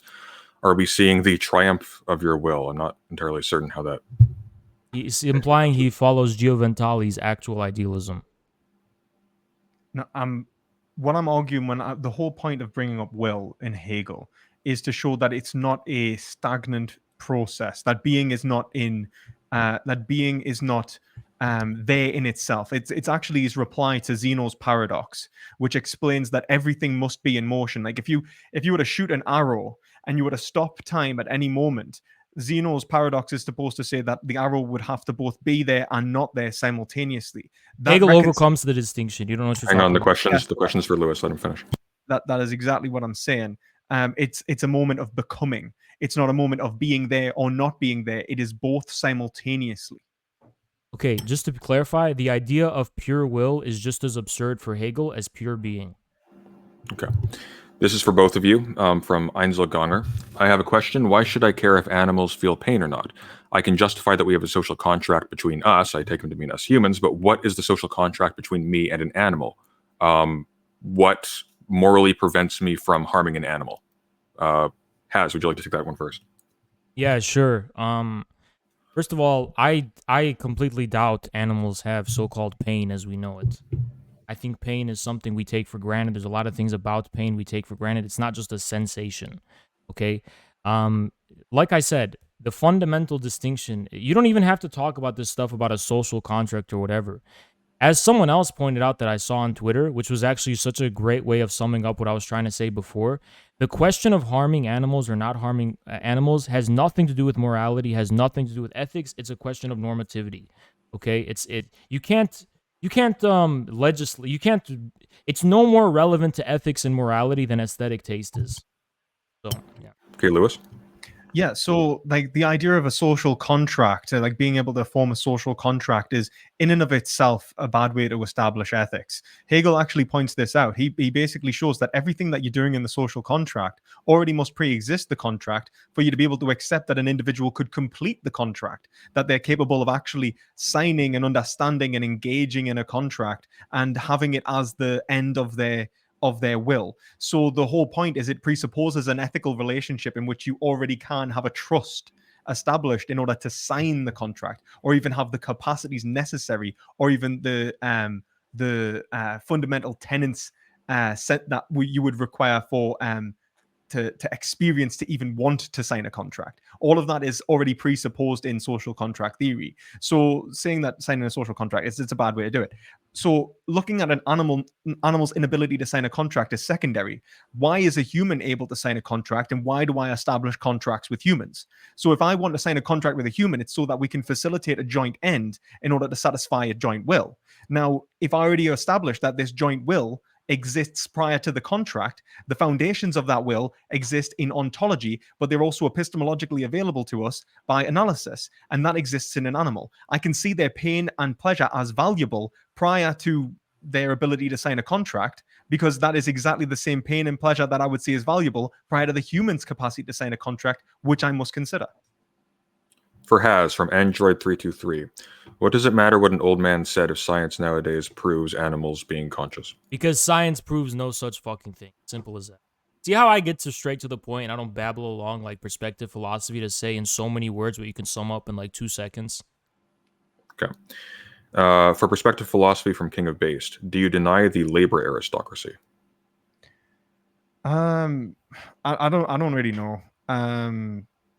I can't, to be entirely honest with you, I don't think I could give like a definite answer, because I can't really remember what I don't even know what the labor aristocracy is off the top of my head, to be entirely honest with you. I'm just going to I'm willing to admit me ignorance here in terms of the terminology. Fair enough. From Angelo Morney, and I take this to be for both of you, is absolute knowing the final and necessary development of consciousness? Will animals ever achieve, quote unquote, absolute knowing? According to Lewis, yes, they will. They're on their way. So the cow uprising is imminent. That's not actually what I think. Cows don't establish absolute knowing. Humans do. It's but for Hegel, consciousness implies the inevitability of absolute knowing. It's because it's inadequate. No, it doesn't. Oh, really? But the thing is, it requires an intellective capacity, which is what animals. Hang on, let him finish his response. But the reconciliation of spirit and consciousness is the movement from being an immediate consciousness to a reconciled self-consciousness. That's not to say that animals are going to be they can be present in spirit in the sense that it is consciousness's reconciliation with itself, but it is mediated not by their actions, but by our actions and our consideration of their actions. So like they engage with us and communicate with us, and we can recognize what is valuable within them, and that is recognized in this spirit literally itself. proves veganism is fascist. Like, you're describing a voluntaristic, actual idealist reading of Hegel, according to which everything is just some kind of like subjective actual intervention in reality, rather than the fact that absolute knowledge literally follows imminently from consciousness. It's literally so ironic. Consciousness Hang on, Lewis, consciousness is immanently inadequate with regard to itself. It can't exist by itself. It's so ironic that you would accuse veganism as being fascist when you are Hitler actually was a moving vegan. through a motion which is ideologically an abstract, where you're presupposing some idealized version of man and seeing it as a sublime objective ideology from which we look. You think the Nazis were humanist? Hang on. Are the Nazis humanist? And then satisfy our desires. The Nazis venerated vegetarianism. The Nazis loved veganism. You're the one engaging in what is an abstract moment of right that is being justified by what? The hegemony of man. When did I say that? You don't even know my fucking views. You're putting words in my mouth, talking out of your fucking ass, just like your pretended knowledge of Hegel. It's clear that the Nazis were pro-vegetarian. The Nazis were pro-vegetarian. That's a fact of history. Nazis were not. Yes, they fucking were. Yes, they fucking were. Vegetarian. They used methods to kill the Jews that were taken from slaughterhouses. You know why did Nazis demonize kosher slaughter? Wait, why did the Nazis demonize kosher slaughter? Because 'Cause they it was- hated the Jews. Well, what was the explanation they gave? That it was cruel toward animals. That's why they said the Jews were being cruel toward animals, and Nazis thought animals had more rights than Jewish people, just like It's vegans. propaganda. It's not like we love animals. It's like we hate the Jews. The Jews are Dude, worse than us. Everything's Hitler bad was about a the Jews. vegetarian himself. Hitler wasn't a vegetarian. That's a myth, and it was a way to propagandize himself in respect to being comparable to Gandhi, who was popular at the time. But whatever. Fuck history, right? All right, next question from ThoughtBat. For Has, are you permissive of animal abuse? If not, why not? No, I'm not, because I don't believe that our relationship to the world comes from thin air. It's established by precedent, custom, mores, and common sense. Why would you want to be abusive toward an animal if not the fact that you're projecting upon that animal human qualities and characteristics, and you want to use the animal as a way to vent your own misanthropy? So no, I don't believe in intentionally abusing animals. But if animals are not being treated up to the standards of what vegans think as an incidental fact of our already existing fundamental relationship to them, then I don't give a shit. I obviously think sadism is fucked up in general, but no, I don't give a fucking shit about animals. Okay. Lewis, this is from Forehead, who has asked this question now 4 times. Are cars vegan? Yeah, cars can be vegan anyway. Not all cars. The reality is that we can engage in modes of consumption, which unfortunately will lead to states of tragedy, which we should reconcile. But only ones that are really considering everyone, but then attempting to minimize harm. So, for example, look at it like this. I have an obligation to other humans, but if I drive a car, I have a risk of running them over. It's not that I'm going to kill I want to kill someone, but that there is an aspect of our being which necessitates our driving the car. I have to drive a car to get to work. I need to satisfy my own needs and drives. So having a car is not inherently unethical. Okay, this is from G.A. Korobov for $5. Perspective philosophy. You sound more like a neo-Hegelian. How is this concept of Hegel anything but a precursor to the worst ideas in human history? Well, I am a Hegelian. I don't think it's a precursor to the ideas, like the worst ideas in history. I don't see how you could say that. I mean, what are you considering the worst ideas in history? Are you relating this to perhaps I don't know, like movements from the Marxian side of things? Which I don't think were necessarily the worst ideas in history, but I'd say that a lot of the negative within the Marxist-Leninist movement come from the rejection of the negation of negation within Hegel, which meant that they started presupposing that essentially notions of right without That's not true. reconciliation. So first of all, the rejection of the negation has nothing to do with the rejection of reconciliation. It's rather a point of, I'm going to quickly just sum this up. Reconciliation reemerges from the dialectical materialist perspective in the form of material being. Material being is what reconciles and leads to so it's not that they reject the negation of the negation as reconciliation. They do accept that the negation is ultimately negated. It's just negated by positive material being. It's a very important distinction. They do not reject Hegelian reconciliation. They reject the view that the negation of the negation as a metaphysical view, which leads to a kind of still negation of negation does not arrive at positive being. That's their issue. I'm going to modify this question from Seeking A because I can think I just quickly add? Please go for it. Mao actually certainly does reject the negation of negation. Yeah, but how? He says that there are he points towards particulars, and that everything can be infinitely divested into smaller and smaller units, and in society, and he points towards that. So, he definitely doesn't say that it can be reconciled. He says that there is the constant unity of opposites. Yes, because for Mao, hang on. I'm speaking along. Hang on. Let him finish his thought, and then you can respond. Go. But then they're never reconciled. That's the point. The contradiction must exist in a form of contradiction that is never reconciled. Okay. In the Maoist tradition. Sure. Yes, go. I'm very quickly. I just want to clear. No, please go this. for it. You have time. Just it he needs is. to be able to get his thought Listen, out. Lewis. It is actually reconciled. It's just that you don't understand the Chinese tradition Mao is coming from. Mao is ontologizing contradiction itself as a form of positive being. So it is reconciled in the form of this material positive being, which for Hegel is the very unity of opposites itself. The content of the material object for Mao is the unity of opposites, which he is inheriting from the Chinese philosophy, the Chinese tradition. And it's also something, this orientation towards being itself positive being as opposed to the negativity of thought is something that distinguishes Eastern philosophy and thinking from Western in general. So to say that he doesn't accept a reconciliation is wrong. He accepts a reconciliation. It's just that this is a reconciliation in reality itself, in the form of the very being of the unity of opposites itself. Thank you. Well, I'm gonna cut you off there, Lewis, because we're gonna get to the next question. This is from Nimrod's Fall to Has. Has, how do you differentiate between your view and the view that some scientists used to have that non-whites lacked consciousness and pain vis-a-vis animals? Because your comparison of non-whites to fucking animals is precisely why veganism is a white supremacist ideology that is the enemy of mankind. Okay. So just too core Q. That's just how you're going to respond to that. Yeah, because I get straight to the point instead of wasting people's time like you. That's not a point. That's a too core Q. That's a logical fallacy. What do you mean? Criticized a criticism with a criticism. Wait, what? You're like someone's just went, oh, like how would like they've asked you a question and then you went, you're a white supremacist. Yeah, the reason it's different, Lewis, is because there's a fundamental because non-white people are still fucking human. I don't know. Is that enough for you? I didn't take the question to be making that implication. I thought the point was that it's not. It's the equivocation goes in the other direction. Whether or not animals should be raised up to the general status of having equal value to human beings. That's how I interpret that question. It didn't have the negative connotation at all. But that's just me. What I'm saying is that the reason why you can't compare it is because there's a fundamental difference between humans and animals, and that non-white people, the difference between non-whites and whites is not the same as the difference between humans and animals. That's how I would respond. Jesus Christ. That's what they want you to establish. What is the difference? Okay, well, that's a different question. If he wants to know what precisely That's the difference... my question.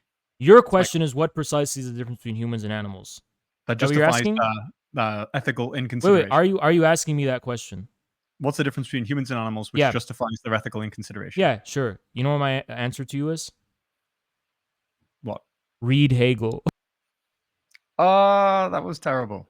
Just read Hegel. He talks about it. He elaborates pretty well. Okay. Next question. Insecure.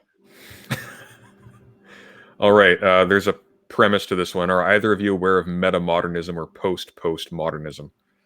I'm aware of it. I know very little about it, to be entirely honest with you. I need to read into it. Somebody sent us this on one of me prior streams, but I can't say I know very much about it, to be entirely honest with you. I don't remember. I remember encountering it, and I remember what I thought when I read up on it. Encounters that I wasn't impressed by it, and I thought it was a bunch of bullshit. But I don't remember specifically why. But that's my memory. Yeah, I have no knowledge of this whatsoever. This is from Seeking A. I'm going to modify this slightly. If you were pressed, how would you salvage the position of your opponent? Has, do you want to go first, or Lewis? I'll let you choose amongst yourself. If Lewis was an intelligent person, then they would come at this from the perspective of a cosmology. He wouldn't try to collapse the distinction between nature and spirit, which is antithetical to the Hegelian enterprise. He would try to actually reconcile them from the perspective of cosmology, similar to Evald Ilyenkov's, his cosmology of spirit. But this is a necessarily materialist enterprise, though. And he would, from this cosmology, try to establish how animals figure into the ultimate development of spirit from the perspective of the development of spirit as something that arises out of nature, and how spirit is, in fact, part of nature, and so on and so on. So if he was smart, he would come at it from that perspective. It's just he's not smart enough to do that, so he has to lie about Hegel and pull shit out of his ass. Lewis? It depends on what you mean by salvage. Do you mean like as in make a steel man of the argument, or do you mean to the best of your ability? Perhaps you regard the position as unsalvageable, but if you, to the extent that you can. Right. So I would say that his position perhaps could argue, if he was being like justified about it, would be to accept that animals were conscious, but then say that, and then try to do, I think, to be honest, his argument in the first debate was stronger than his argument in this one, although still terrible. He essentially tried to argue an epistemological difference in that one, which meant that animals couldn't be considered because we cannot demonstrate the resistance in their will, which would lead us to a discussion of whether we can. They have no will. Having like interests which we can consider. That would be the best argument that he could make, but I still think a very poor one. All right, this is from G.A. Korobov, again for $5. Again to Perspective Philosophy. By Neo-Hegelian, I meant genteelly. Perspective Philosophy, are you aware of some of the abstractive concepts you introduce? Are you aware that these seem a lot like actualism? I'm not really. I've never really encountered this so much, to be entirely honest with you. But I'm not really introducing an abstract concept. I'm not saying that there is anything that necessarily must be accepted as its pure abstract essence, but rather that we need to reconcile what is a pure abstract essence with the fundamental concrete reality, which is fundamentally Wait, Hegelian. what does that have to do with actualism? I just said I've never encountered actualism, and You I'm don't saying know, I'm not so you talking don't about. know what he's talking. He's not saying you have an abstract concept. He's saying that your interpretation of Hegel is pretty much the same as Giovanni Gentile's actual idealism. Well, Giovanni's the He's the founder of intellectual founder of Italian fascism. fascism. Yeah, Yeah, Italian fascism. fascism. Yeah, Yeah. I haven't read his work yet. I was going to read it to respond to fascists, but I haven't met a fascist Hegelian yet because I think that's died. I think I've just met one today, I met one last week, which is you. That's absolutely dumb. Like let's be honest. Like what I'm arguing. Yeah, for you're not a fascist. I wouldn't call you a fascist, but like philosophically, I think you are. I don't think that's the case at all, considering that I'm arguing for a mediation of the self with the self in a way that reconciles us from in and out groups to a unified individual. So It has like nothing to do with fascism. fascism requires an us versus them notion in which we can posit a single identity against the other. Not necessarily. Fascists, for example, can have a view of like world conquest, like Hitler, where there's gonna reconcile all beings but it's gonna be in like a determinate hierarchy with Germans at the top, just like animals would figure in the hierarchy. But the Other hierarchy is races would. itself. I mean, the hierarchy in and of itself, I think, in a Hegelian stance, would be absolutely unjustified. Why? We have a hierarchy. You admit we need a hierarchy with animals, or you don't admit that? No, I don't think that we should hierarchize at Really? all. So if you see like a baby and a baby like chicken, and which one would you save? Because there's no hierarchy. I would do my duty. And do what? Which one would you save? Well, I'd probably do my duty to society and my family and like Okay. whatever.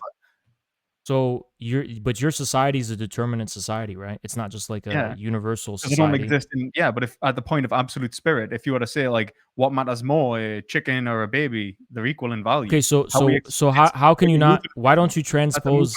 Hang on, Has let him finish his response, and then you can reply.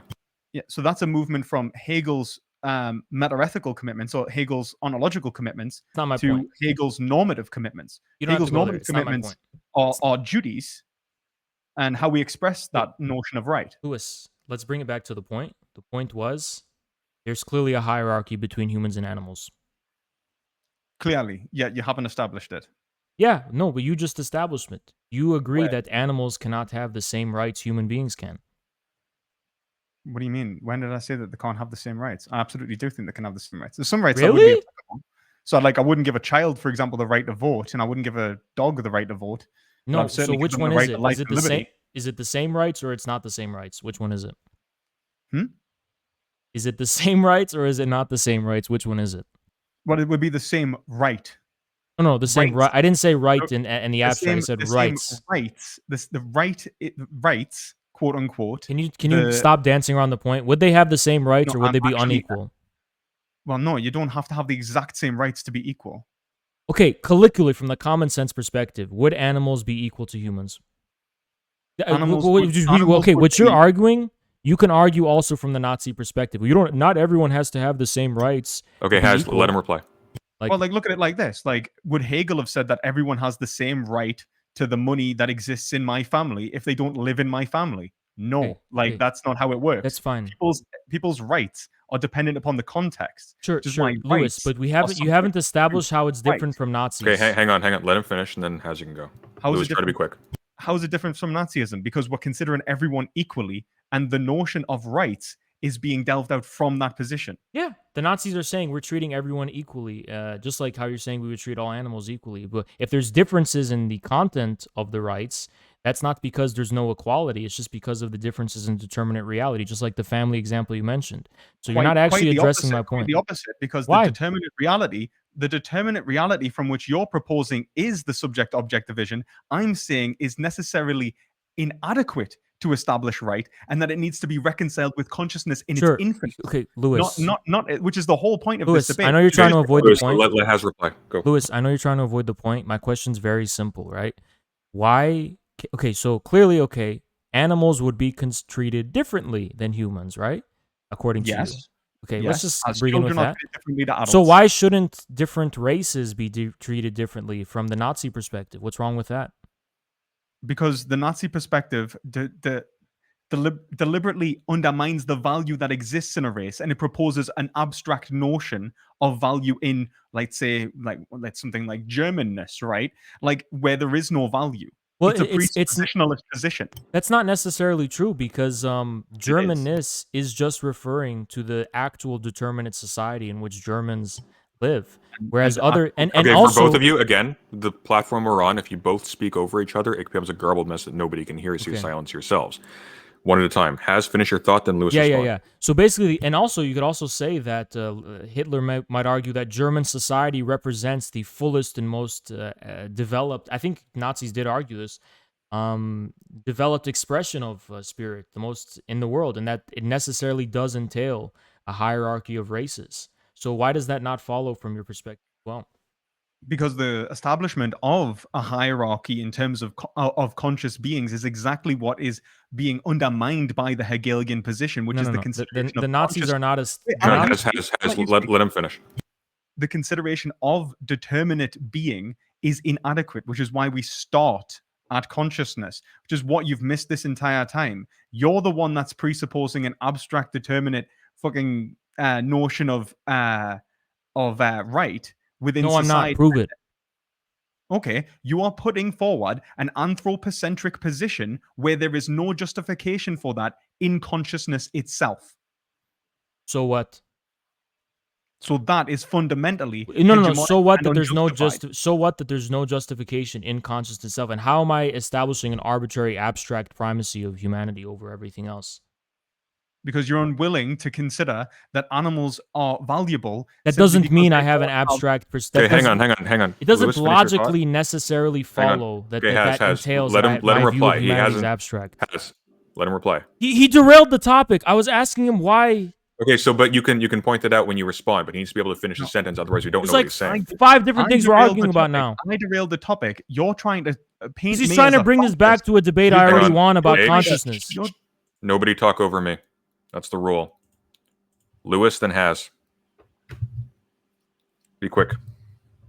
Lewis. Okay, right. Okay, great. So the reason I'm not derailing the topic, I'm defending myself against claims of fascism, and I'm showing that the Hegelian critique of fascism would be the inadequacy in spirit. I don't care what Nazis think of themselves. Of course, they have delusions of grandeur. That's basically entailed in that position. But that's because they're looking through a sublime objective ideology which paints Germanic superiority as being justified, just as your position paints anthropocentrism as being justified. You look through Adam, they look through Hitler. Has, go. Yeah, 2 things. And this is why I'm saying this is taking so long. First thing, no, it doesn't necessarily follow, because from your perspective, which is one of actual idealism, the actual triumph of the will, and the actual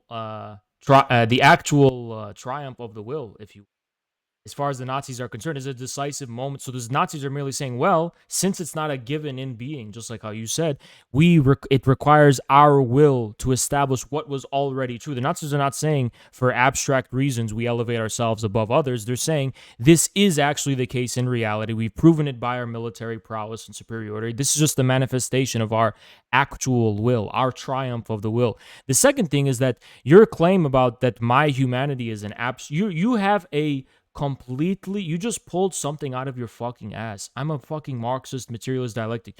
You think I have an abstract humanism, some kind of abstract bourgeois humanism? No, I have a Marxist humanism. My Marxist humanism has nothing to do with arbitrarily elevating some kind of form to the status of supremacy against which all reality is being related. You haven't proven that's my position. Nothing I've said implies or demonstrate that's my position. If you want to know more about my humanistic perspective, just ask me. You're clearly uneducated. So instead of talking out of your ass, why don't you just fucking ask me what the nature of my humanism? I completely have railed against abstract humanistic universalism, human rights, and all that kind of stuff. I always fucking critique that regularly. I don't have some kind of fucking modern European humanistic perspective. I don't think Hegel necessarily does either.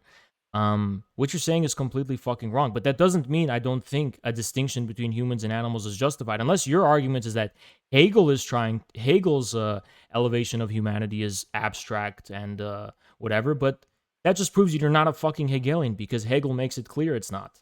Hegel doesn't create some kind of abstract criterion for humanity against which the world is being measured. Hegel demonstrates why humans are different from animals through an imminent process of development, not through some kind of top-down thing.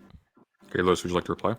Yeah, so the Nazis positing a power structure as a justification of their position is exactly what Hegel argues against in the phenomenology and the philosophy of right in the master-slave dialectic. I mean, that's the whole point. Power doesn't justify itself. What justifies power is actually the expression of subjectivity, or the expression of the will. Yeah. That's essentially the whole point. So saying like, all right, the Nazis say that they're superior, and so they have shown themselves to be, more considerable. No, that's exactly what Hegel's arguing against.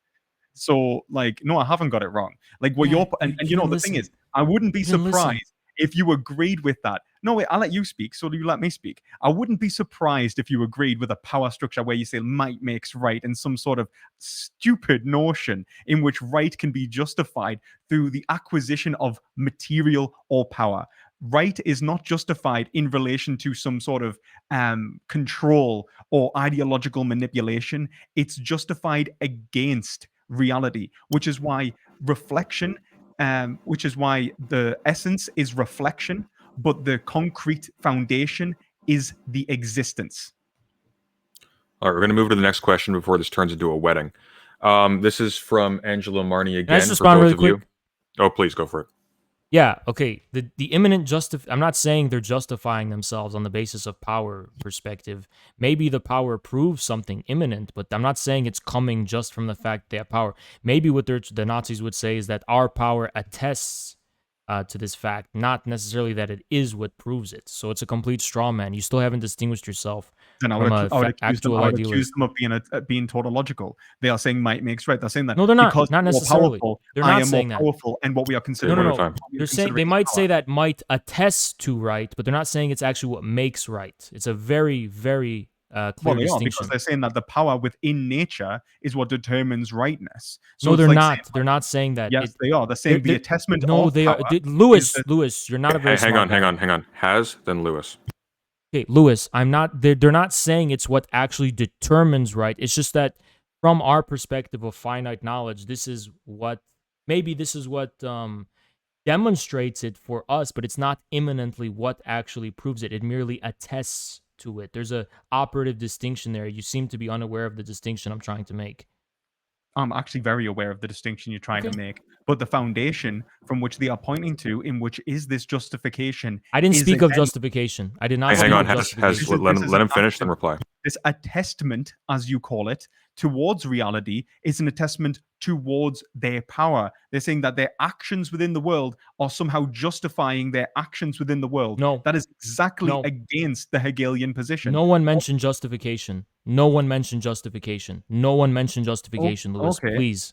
Let us finish. So the whole point of the Hegelian system is to recognize that what is valuable is the will itself. It's not like some sort of like other predicate. It is. Do you think? Do you think Hegel's philosophy is some kind of like normative system? Well, I think there is a normativity in Hegel. Like, of course. Okay, yeah, that's extremely vague. Obviously, there's a normativity in Hegel. Of course, yeah, but like, you're the one being vague. You think it's a normative system, not a philosophy? Oh no, of course I think that it's more than normative. That would be ridiculous. The answer, Lewis, is that it's not a normative system. Okay, so I said that it wasn't, and then you laugh and say that the answer. You're treating it like it is. You're treating it like it is. If I say that the Nazis are coming from are understanding themselves from a perspective of actual idealism, that's very different from saying they're using Hegel to justify themselves normatively. The point what I was making is that the ontology from which they are saying is justifying their superiority. Where does justification factor? Hang on, let him finish. is their supposed superiority. Sure. The whole point in the Hegelian system is that the master and the slave, regardless of any hierarchization, are mutually dependent beings trying to express subjectivity. That is all that matters. Their interests, their That's values. fine. That's Okay, fine. now you go. Okay, first of all, it has nothing to do with the point. Where did I mention justification, and where could justification possibly factor into the point I'm trying to make as I've made So it? you weren't saying that a testament was a notion of trying to prove something. No. So you were just saying that it might possibly indicate. Yes, that's exactly what I was saying, Lewis, if you were listening. So they're just making unjustified assumptions then, and I can accuse them of that Wait. What do you mean? because justification's important. Like, do you deny the But need for I'm saying that justification? they are interpreting their actions from the perspective of actualizing the will within this greater harmony of spirit. I'm talking. This is not my view of Hegel. This is your view of this This isn't actualistic my view view of Hegel. anything. This is your attempts to try and paint me as a fascist because you're No, incapable. okay. of To be actually clear dealing for with the my audience, Lewis is obviously not a fascist. I'm just saying that your philosophical views are uncannily close to actual idealism. I very much. Well, I don't actually. Actually saying that, I'll read Giovanni, and I'll make a distinction as to why they're different. But I will say that Okay. the logical end of my philosophy does not attest or does not in any way give credence to fascism. Well, Okay, you it's might gonna not be want it's gonna be to. awesome when we have a prospective fascist in the next debate. No. against Tab. I perspective. To be clear, I agree that you don't want it to lead to fascism, and you don't want it to. So I agree It with does- that. You don't want to be a fascist, it obviously. doesn't. But do you have a choice? Is a question. If you All take it right. to the end. There's an apropos question here by Angela Marney. I take it to be addressed to perspective philosophy, but I'll let you both answer. But Lewis first. Does absolute knowledge mean no hierarchy between human beings or between beings? It depends on what you point towards hierarchization. It would mean equal consideration of interests, uniformity. But in terms of we were all subject under right. But if we were to create, let's say, it would be more of like a hierarchy. You would still expect some form of normativity, or maybe not actually, because he does say that subjects reconcile themselves with the world. So probably not. Probably no hierarchy.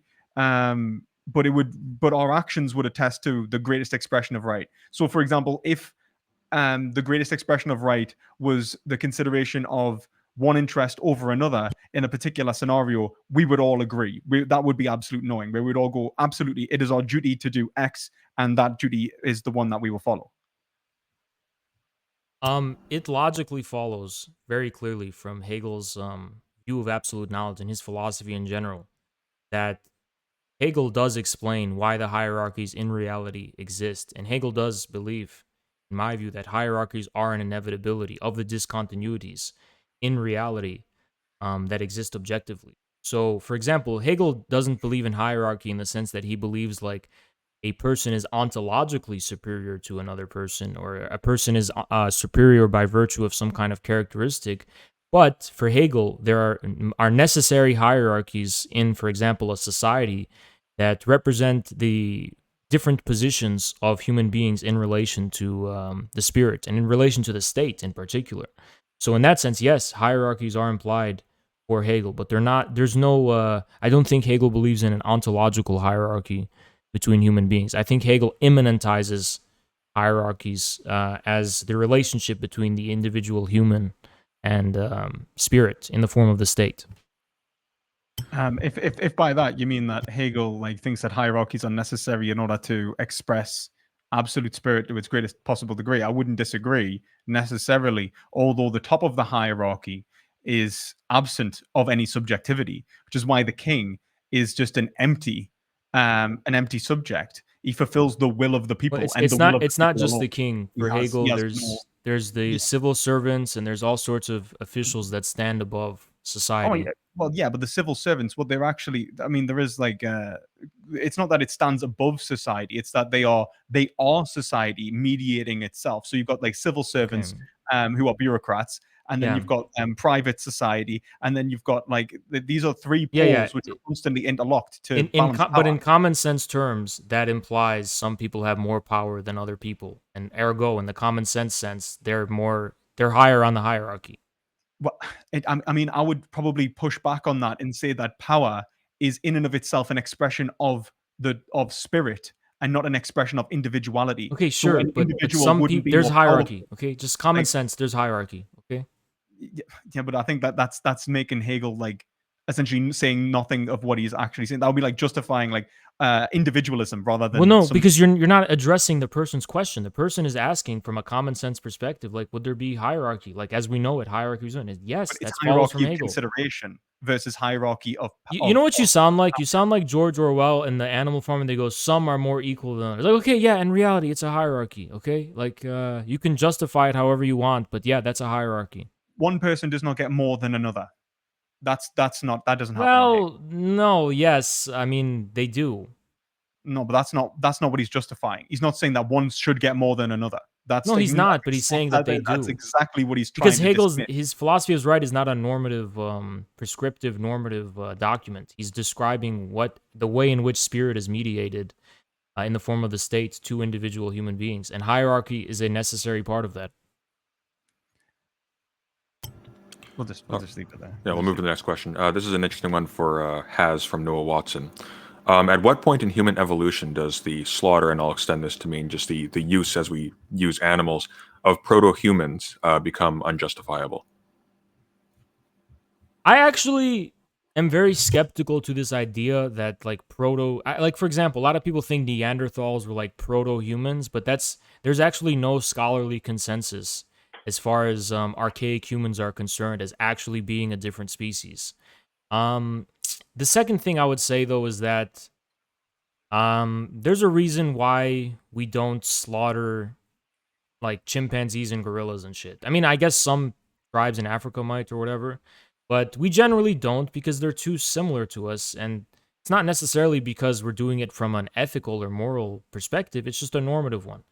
It's like aesthetic taste. It's like, you know what I mean? Like, this question of like how to absolutely justify this or that is like, if we don't absolutely justify it, then necessarily it will follow that our normative position to the world will be chaotic and scary. Well, that's not the Hegelian perspective. For Hegel, our normative, our mores, customs, norms, and the things we consider from a common sense perspective to be like normal, that is actually not like completely arbitrary and chaotic. It is reconciled with the sphere of ethics and morality and stuff. So it's not, they're just not the same thing, is this important to point out. They're not the same thing, but it's still rational and meaningful and stuff. It's not like people are just going to become cannibals unless we contrive some kind of like ethical system.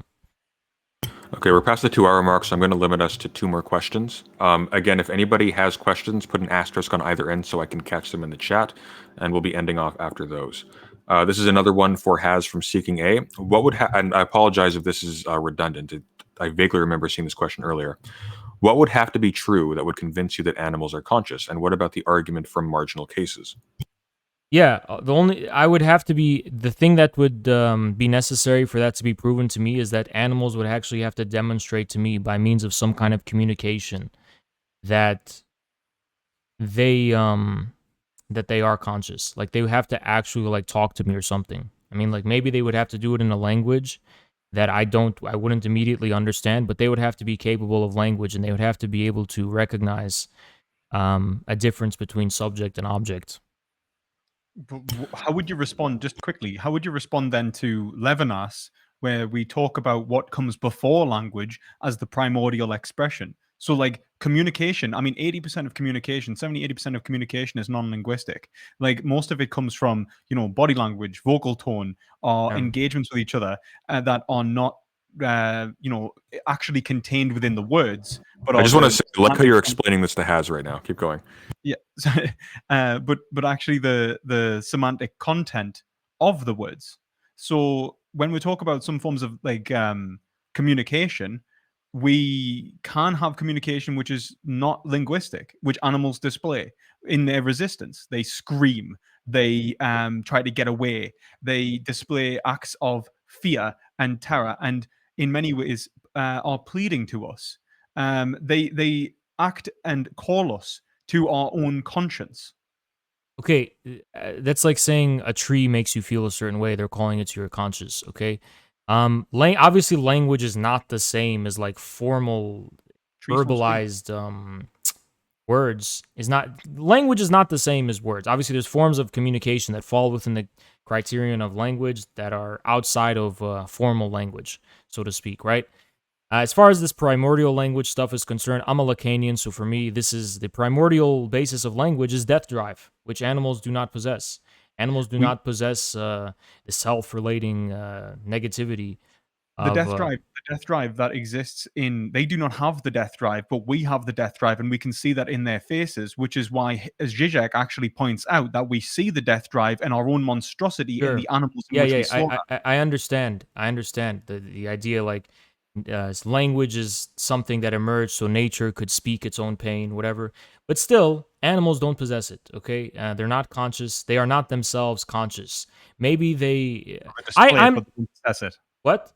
So the make a display, which we would say was fundamentally a communication of No, conscious no. pain. I no, They no. won't There's a distinction between the communication that is proper to language and the elicitation of the expression of some kind of contingent and external expression on part of the animal that evokes a certain stimuli to other animals. That is different from communication. Communication implies a withdrawnness of the subject with regard to themselves so that things become for themselves to another, not just you need something like, for example, a big other. It's not just a one-way relation between me and then another person. It's that it's me, another person, and a fundamental third point of reference. That is the presupposition But of the only language.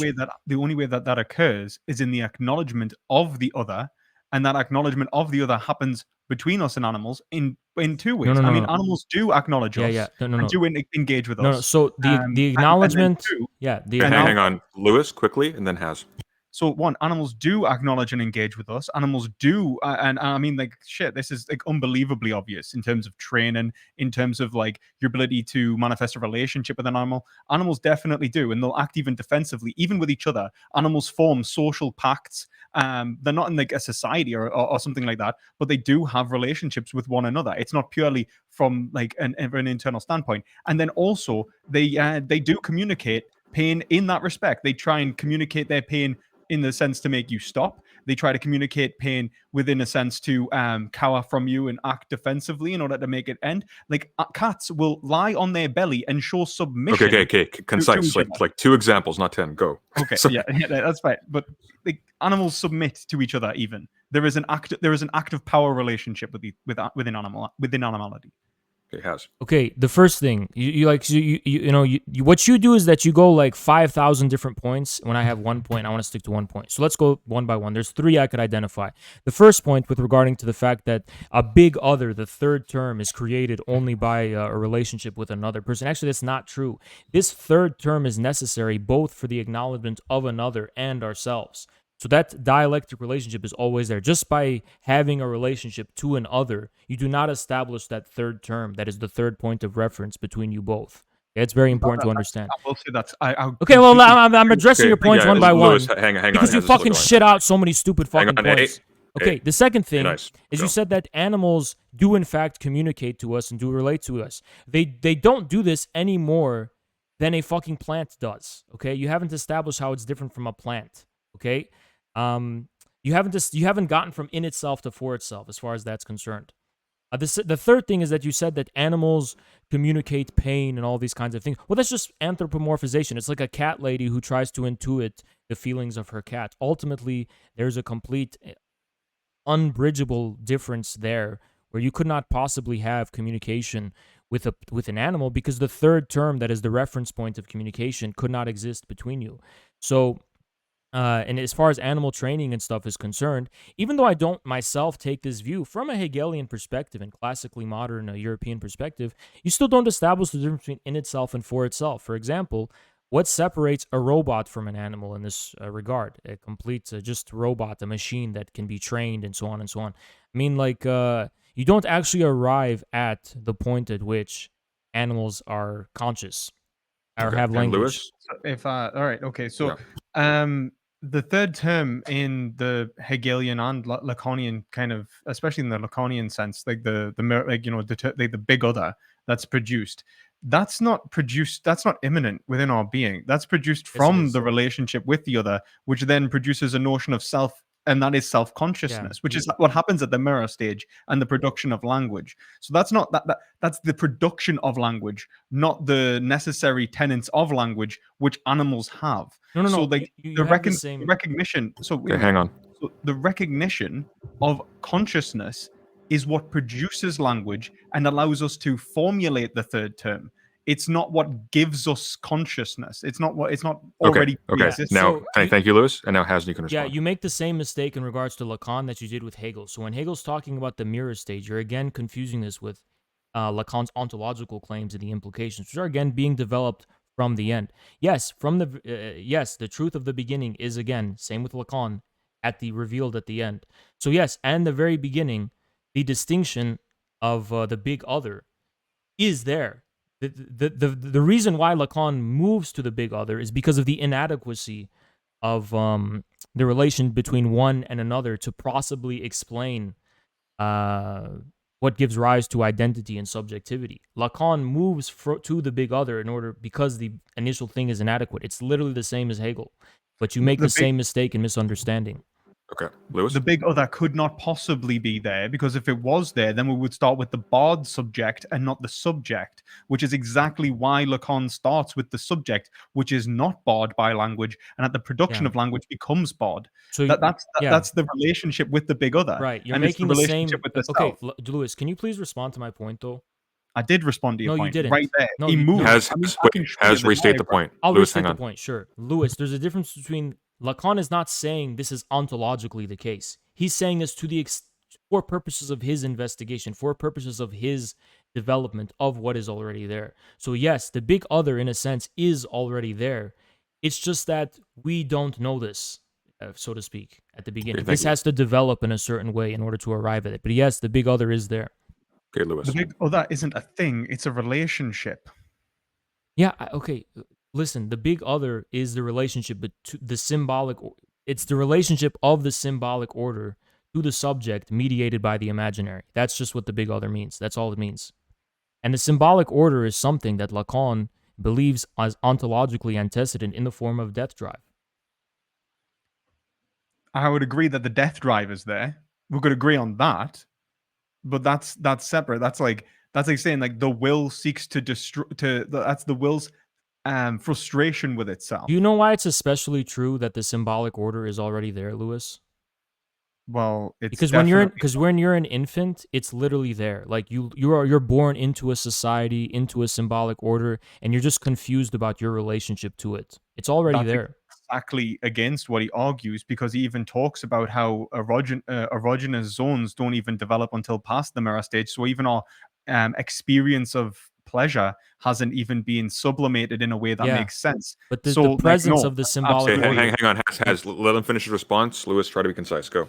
Yeah, so sublimation and the symbolic, the symbolization of our drives is past the mirror stage, which allows us to feel things in different locations and understand them in that way. Yeah, but Lacan is not a stagist. He doesn't believe like these are just different stages. Lacan's own mirror stage, that was almost an epistemic development on his part to arrive at where he would eventually become. He doesn't actually ontologize these stages and say that this is actually imminently an ontological stage in being. I don't know if I can kind of say this in another way. Like the whole point of the mirror stage is to recognize something that you did not see before. Like prior to that, consciousness was not aware of itself. We know. But what is leading the process along is the symbolic order. Desire and the frustration of desire. Well, but desire, again, what is leading desire along? Nothing. No, yeah, there is something. What? Drive. That is desire. No, it's not. Desire is not the same as drive, dude. I've studied Lacan for like 5 years. You don't know what you're talking about. Desire is not the same as drive. Desire is the imaginary form drive takes. Drive belongs to the domain of the real. Desire belongs to the domain of the imaginary. Yeah, okay. If you want to, I don't know what you're talking about, dude. If you want to stop wasting my time. Hang on. Let him respond, Has. If you want to say that what you mean by desire is the symbolized drive, fair enough. It's not symbolized drive. Yes, it is. No, It's the it belongs to sublimated the drive. imaginary. It's the sublimated drive. Symbolized drive is signifier. Okay? It's the sublimated drive, man. It's that simple. It's the drive which is given content so that it can be expressed. In the imaginary form. Well, yes, but in so much that it gives the capacity for the will to actually express itself. Otherwise, No. This is not philosophy. So he's not talking about will or any of this other stuff. He's talking about psychoanalysis. Okay, you have to know what you're talking about. You just don't. You're not well read on Lacan. Definitely is philosophical, since Lacan was heavily inspired by Hegel. Lacan was inspired by Hegel's dialectic, but Lacan even would say this is just dialectical materialism. Like, it's not even Hegel per se. It's like Marxism. Lacan is not a materialist. Really? No. Well, let me ask you a question. When Lacan was confronted with the possibility of a certain theoretical position, he said, no, this can't be true because it would violate dialectical materialism. So yes, he was. But Lacan explicitly, okay, even if you reject history and the facts, which you are, Lacan actually explicitly rejected the entire enterprise of philosophy. He contrasted psychoanalysis with philosophy as a completely separate enterprise. So no, Lacan does not think this is all philosophy. It's not philosophy. One, philosophical readings of Lacan are separate from Lacan himself anyway. Okay. Like, that's separate. But even Zizek and Badiou have to critique Lacan's view of philosophy because they disagree with it.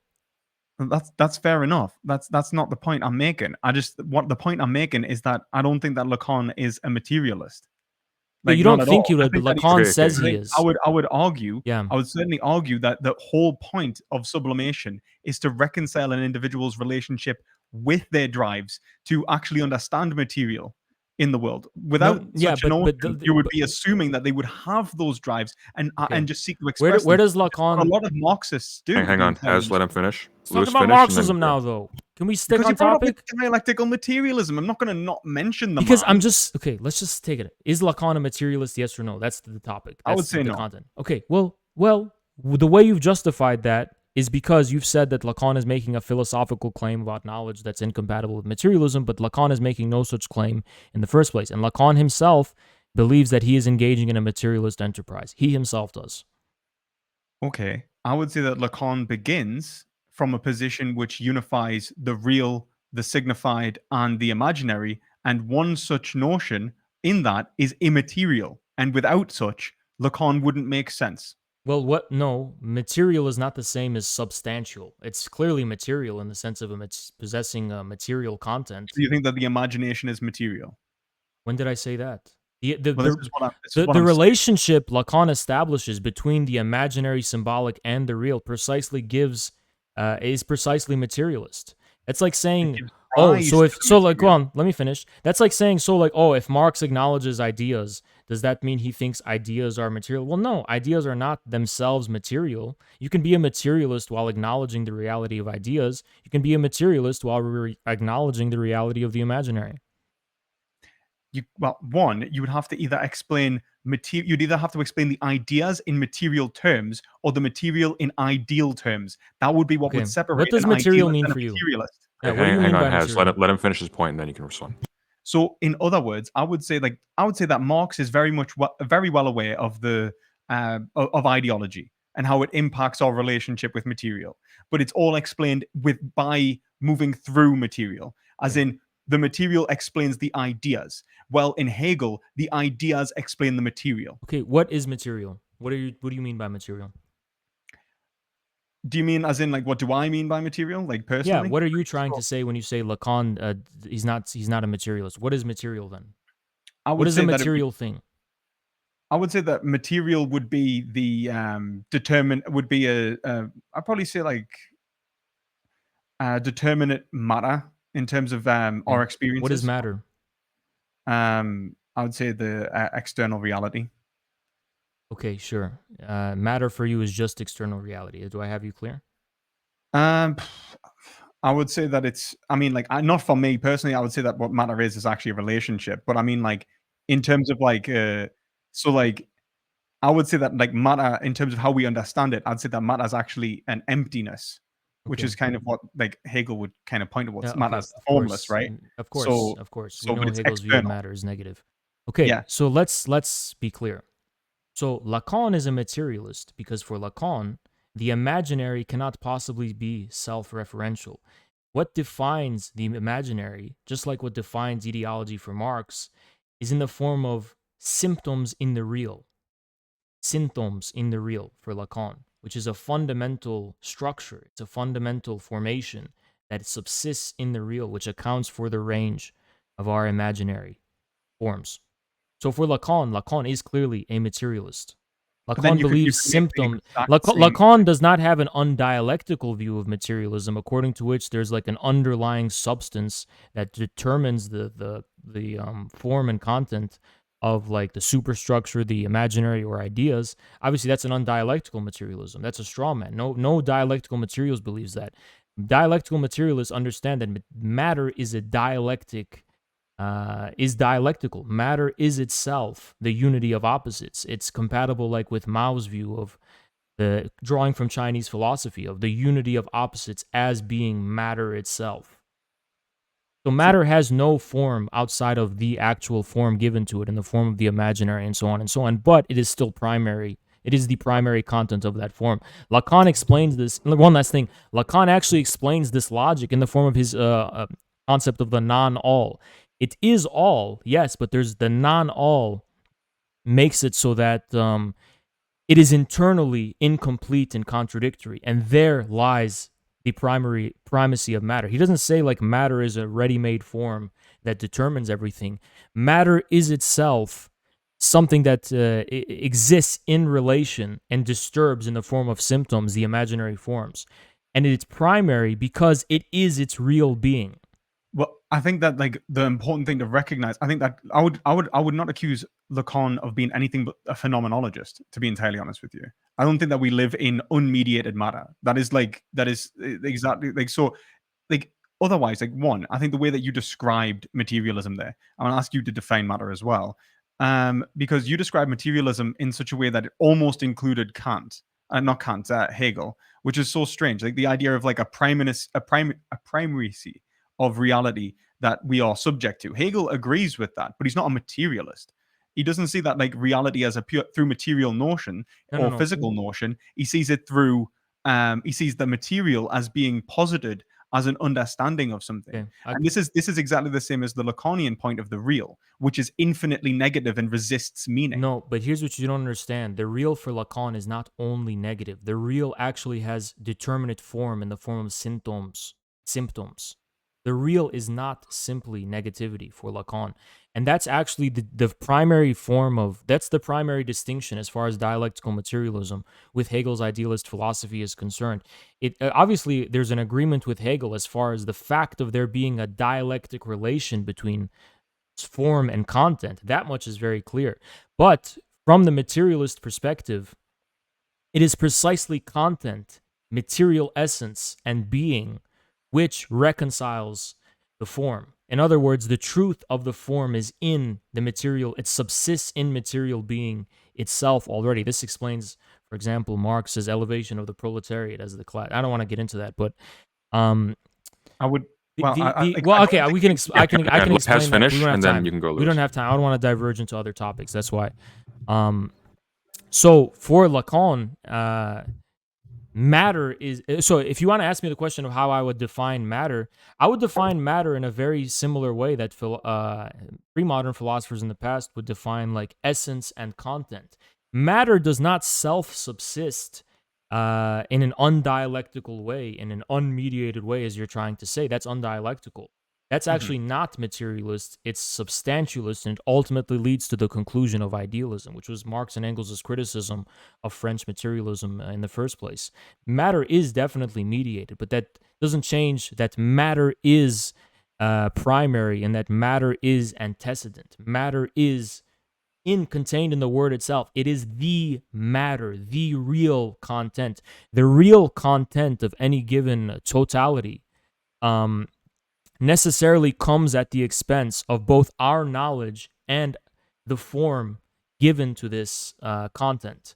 That's the point of dialectical materialism. It is describing a relationship between form and content. That form arises from content, but not in a way that is all contained in the form itself. The content is latent with the birth, regeneration, and destruction of existing forms. Okay, I'm going to allow one more response from both of you. No interruptions, please. Lewis, then Has. I don't necessarily even disagree with pretty much anything you've said. It's just whether you would give matter the primacy of that. It's like whether you would say that the real is matter. I don't think that Lacan, well, at least in my understanding of Lacan, I suppose I could be wrong. I wouldn't have said that Lacan would give that primacy to matter. He would have gave the real, like, it's not that he would say that what is real is this external physical existence which we are being tested against. Instead, actually, this internal existence that we are experiencing is already the symbolic. We experience the symbolic reality. We don't experience the real. The real manifests itself in the inadequacy of this symbolic realm and in our internal understanding of self.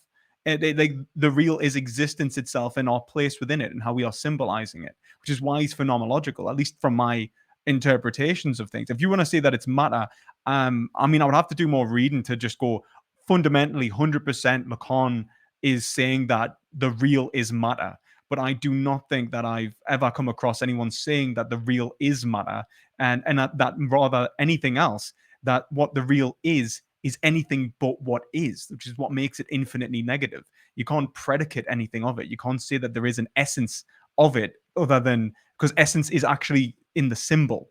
It is in the production of essence that we get the symbolized reality. Like the imagination produces an essence from which is applied to reality in the form of a symbol, which is mediated through the self and the other. Okay, two things. The real is not matter. I didn't say that. It's just that the real occupies a similar relation to both the symbolic and the imaginary that matter does to ideas as relevant to philosophy. That's why Lacan is a materialist. Um, and obviously, materialism for Marx implies the destruction of philosophy, which Lacan is committed to in the form of psychoanalysis itself. So, in that sense, the real and matter are related. The real and matter are related because the real is the precise way in which matter relates to us psychologically, but it's not identical with matter itself, obviously. Um, I don't think now, that Lacan, as if I may, I will say I don't think that Lacan, like the primary, like the importance of yeah, I'll get to psychoanalysis it. I'll over get to it. philosophy. Yeah, I'll get to it. Lacan obviously doesn't draw like a Kantian distinction between psychology and reality, but I was just trying to simplify that the real is matter insofar as it relates to our like psychological reality or whatever, because there is clearly a discontinuity, but that discontinuity is ontologically accounted for. For example, in Zizek's work, the discontinuity between, for example, symptoms in the unconscious, in the symbolic order, and I'm going to get to that, it's going to be my second point, and symptoms in nature. There are symptoms in nature that you can understand ontologically, and then there are symptoms relevant for the unconscious. There is no hard Kantian distinction between these two, but there's still a discontinuity, and that discontinuity is the very object of Zizek's ontological enterprise, which I disagree with a lot, but I'm just saying, acknowledging that the discontinuity exists is not a Kantian thing. Then the second thing you said is that the real is always already takes the form of the symbolic, but it seems like you're very confused about the actual content of the symbolic. I didn't say that. Hang on, Lewis. It's has his turn. Okay, Sorry. whatever you said about the relationship between the real and the symbolic. Okay, this is what you need to understand. The symbolic is precisely, I would argue, material. Actually, the symbolic is precisely material in regards to the imaginary. Signifiers are symptoms for Lacan. This is the conclusion of Lacan's work. Signifiers are not produced as they're not philosophical concepts. It's very easy to mistake signifiers for concepts. They are not the same thing. Signifiers are symptoms of the unconscious, and they are formed in a way that comes at the expense of our conscious conceptual imaginary form. So for Lacan, the concept belongs to the realm of the imaginary, for example. It is not something that premises the imaginary itself. Well, I guess this is what I would have said. I wasn't saying that that we already exist in the symbolized. I mean, in a thrownness and maybe like a Heideggerian sense, perhaps, but not like in a already the world is simply given to us symbolized. Quite the opposite. I was saying that we gain symbolization through an active process of imagination, which is mediated between two parties. But for Lacan, that's not the case. But I think it is the case. No, Like, for like, Lacan, the imaginary has a very passive role in relationship to the symbolic and the real. but we can get into that, and I'm happy to. I do need to go and research Lacan more, but from my understanding of Lacan, this is where I've taken it. The real isn't seen as material; it's seen as the absence of any given thing. The symbolic would contain material, but it wouldn't be limited to material. It would be anything which would be given determinate existence. So I'd be like, Which for in Lacan is Hegel, material. Determinate existence is material for Lacan. well, that's like a point of contention of whether it is or not. Like, I don't know. I'll definitely check. Okay, you don't know. Uh, It's fine. but like, no, I'll definitely check. From my understanding, it's phenomenological because it contains the mediation of what is it is a mediated reality through thought. It is the No, production. not Yes. thought. All right, I think we're going to Absolutely move on not. to the next question now, and we're going to make this the final question. And this is from Einzelganger, and I'm going to address this to both of you. Leaving aside the previous argument about the consciousness of animals, please comment upon the argument that veganism is necessary for the sake of the environment, insofar as it is able to sustain human beings into perpetuity. Who wants to go first? I have to. Can I go and then can I go pee? Because I gotta pee really bad. If you guys want to take 2 seconds to do that right now, you can. I'm gonna go pee. I'll be right back. Yeah, you do that. Hang on, Lewis. We'll wait till he gets back. No problem. No problem.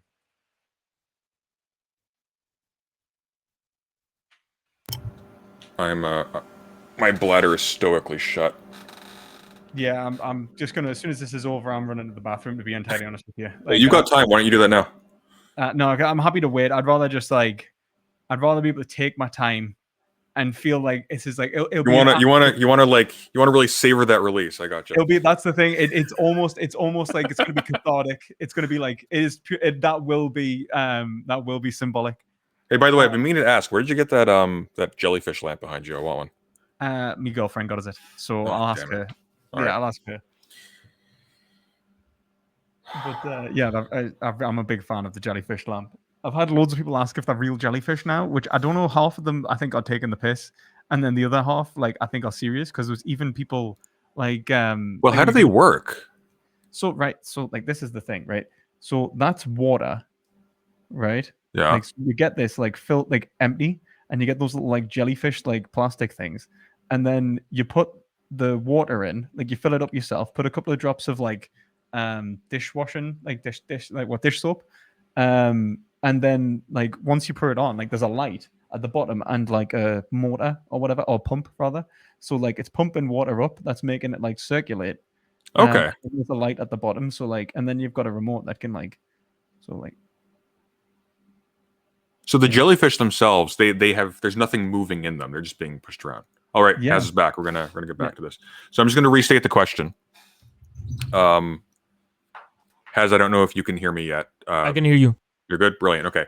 So again, please comment upon the argument that veganism is required to sustain the environment for humanity. Who would like to go first? I will if Please. there's no objection. Okay, sure. Yeah, I don't think it is. There's two things, right? First, to say it's necessary means it's necessary from the perspective of some kind of subjective agent. Well, the first problem with that is that you're including in your necessity something that may not necessarily be possible. For example, the commitment human beings have in this world to eating meat is not simply a result of a deficient ethical or moral system on their part, but could itself be somehow part of our objective reality, changing our very notion of necessity. The necessity implies that we can actually force people or convince people to stop eating meat, but that is not necessarily true. It's not necessarily true you can convince everyone to stop eating meat, so you have to change the object. You have to change the content of what your necessity is.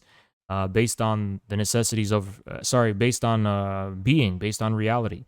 Now, the second thing is that I actually don't believe it's true. I'm going to do three things. The second thing is that I don't believe it's necessarily true that meat consumption has to end in order to stop climate change. Maybe there's a level of wasteful meat production that's harmful to the environment that has to be curbed down. But I don't think this implies anything about stopping climate change. The third thing is that there's an assumption that climate change can even be stopped. And I actually don't think that much is very clear. I don't know if we can stop climate change. I'm not really inclined to believe we can stop it. I think we're entering a new era in which humanity will have to adjust to this new reality and reconcile itself with the way it which has, in a way that it did not choose to or will to, changed the world. So I believe in a deeper reconciliation of this fact of having changed the world in a way we didn't expect or know, as something actually which will turn out to be rational. So that's my 3 points. Okay, Lewis. Yeah. So, could you just do us a favor? Just restate the question so that I make sure that I can answer it concisely. I do my best to anyway. Yeah, no worries. Sure. Comment upon the argument that, leaving aside the issue of the consciousness of animals and all that ethical stuff, veganism is required to preserve the environment for human beings. Okay. So obviously, I do think animal lives matter and so on, and I do think that all behavior is malleable from an existentialist position. In theory, everything can change about the way we act. We can radically reinvent ourselves and change the way we act in our relationship with nature, specifically energy production and food production. With animal agriculture, there is a real big issue in terms of deforestation, primarily, and also the production of methane. So, what we have is a relationship in which we need to radically reduce meat consumption, meat, dairy, and egg consumption in order to save our planet. And I mean, that would mean taking away the number one cause of deforestation, for example, which is animal agriculture. It would also mean taking away the number one cause of ocean dead zones, which is animal agriculture. It would mean taking away the number one cause of ocean plastics, the number one cause um, of river pollution. So and then also 28% of greenhouse gas emissions, and that was a study done by Oxford, and also 70% of our land use is coming from animal agriculture. So in terms of animal agriculture's environmental impacts, even towards the human habitat, it is profound. We need to reimagine our relationship with our food supply and move towards a plant-based diet, even for a matter of self-preservation. And then to add to that, we haven't even considered the risk of zoonotic diseases, which are a massive existential threat. COVID-19 being only a tiny, shitty little, like, really flu compared to what can happen when we look at things like Ebola, or when we look at things like even H1N1 and H5N1. These flus would have been absolutely devastating had they had the virulency.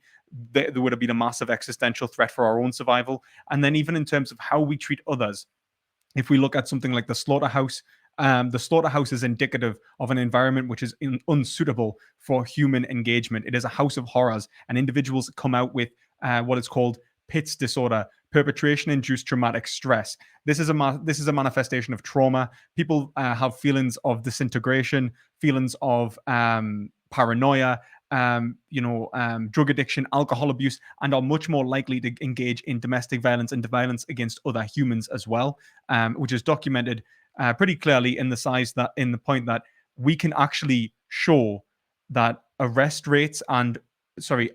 Isn't this beyond the question? Well, it's anthropomorphic value, isn't it, in relation to animal agriculture? So it was about the environment. Okay, hang on. Try to wrap it up, Lewis, and then we'll move on to final statements. So, in terms of the size of a slaughterhouse facility, we can actually map on domestic violence and violence as a whole to the size of the facility. So, if you care about humans and you want to protect us against habitat destruction and even protect us against ourselves from the production of zoonotic disease and even manifesting violence, then yeah, go plant-based. Good argument. I've got evidence of you. I mean, no, you said a lot of things, but like the idea that you want to stop domestic violence more, dude, the reason why we have domestic violence, the reason why the harm toward animals evokes feelings of domestic violence is because of a more underlying problem in the first place. It doesn't necessarily follow that, factory farms and slaughterhouses will lead to domestic violence. It's just that they do that given the current circumstances of the relationship between men and women in our society. Like, what you're saying is like really stupid. Well, actually, the authors posit the fact that women and children are usually seen as vulnerable as are animals. So the relationship between vulnerability is what is producing the domestic violence. Yeah, well, it's a cycle. Well, that state of vulnerability that women and children are in is also societal. It's also resulting from the fact that women and children are not given adequate protection in our society. for And children also the fact that women and children are women in particular are objects of male violence, and it's a more deeper problem than just animals. You know. Oh, I agree. It's a much deeper problem overall societally, but I think that it's certainly feeding into a problem. And also, the vulnerability that is manifest in children is probably not something that we could just miraculously change. No, Like I'm not even children are saying you can vulnerable change because it of for that physical women. form. Well, no, women are weaker than men. I'm not even saying you can Yeah, change it for women. I'm just saying that the violence against women in particular doesn't simply follow from seeing animals being killed. It follows but, from seeing animals being killed plus a society with a specific relationship between men and women. but that's also only the manifestation of that aggression. That's the way it's sublimating. So it would sublimate in a self-destructive way, regardless. Which is why the ones who don't commit How can you domestic prove violence, that? You can't prove that. because many of them report feelings of disintegration, insomnia, alcoholism, drug abuse, much Okay. higher conviction rates. So it manifests itself and sublimates in various different ways, Okay, depending well, upon the. I can't check the studies and data, so I'm just going to assume it's I think correct. it's. That's what I usually Uh, do when I was going to can't say I can send you. verify a source. But even if we assume that's correct, it doesn't actually follow that is the true cause. Well, I mean, you can go into. I've got a video on it. It's called "Working in Hell." You can go and have a look. Okay, well, I think you should read Hegel before you recommend me videos. All right, we're going to call it now. We're at 2 hours and 41 minutes, and I believe the Taliban are about to take Kabul. So I'll let you guys take 3 minutes each to make your final statements, and then we'll call it a night. Sound good? Yeah. Yeah. All right. Haz, would you like to go first? No, he can go first. All right, Lewis. Yeah, sure. So what has demonstrated in this argument is his like ignorance, to be entirely honest with you. He actually gave a better position in his first debate, which was essentially that the separation between animals and humans was one um, of epistemological difference, not ontological difference. In this debate, he's trying to make the ontological difference, which Hegel outright denies. He hasn't answered any of the questions I raised about ideology and why we are abstracting man to the form of consciousness, which is definitely against the Hegelian notion, at least from the perspective of someone who understands the system and not reading through the lens of what Hegel himself thought. So, yeah, I've answered all of these questions. And I think now we just have to ask ourselves, what is the foundation of value in reality? Is it the notion of humanity? Is it a form of self-righteous consideration of something that is the form of Adam that is being bestowed upon us by man, or some sort of abstracted rational agent in a Kantian sense? Or is it something which is sensitive? Is it that the intellective capacities of a rational agent are based upon reflecting upon the sensitive nature of experience? We gain information which is good or bad imminently from reality. That information is what consciousness is, and that information exists in animals. And so when we do not consider that information, we are committing a philosophical failure. We are not considering what is actually right and what is actually valuable. We are considering what we want to be right and what we want to be valuable. All right, thank you, Haz. Yeah, I didn't catch all of that because I was ordering chicken shawarma sandwiches. I'm really hungry, but anyway, I'll conclude it with this. So I left the last debate. Last debate, I was really tired, and I didn't quite know for certain whether perspective philosophy actually understood Hegel or not.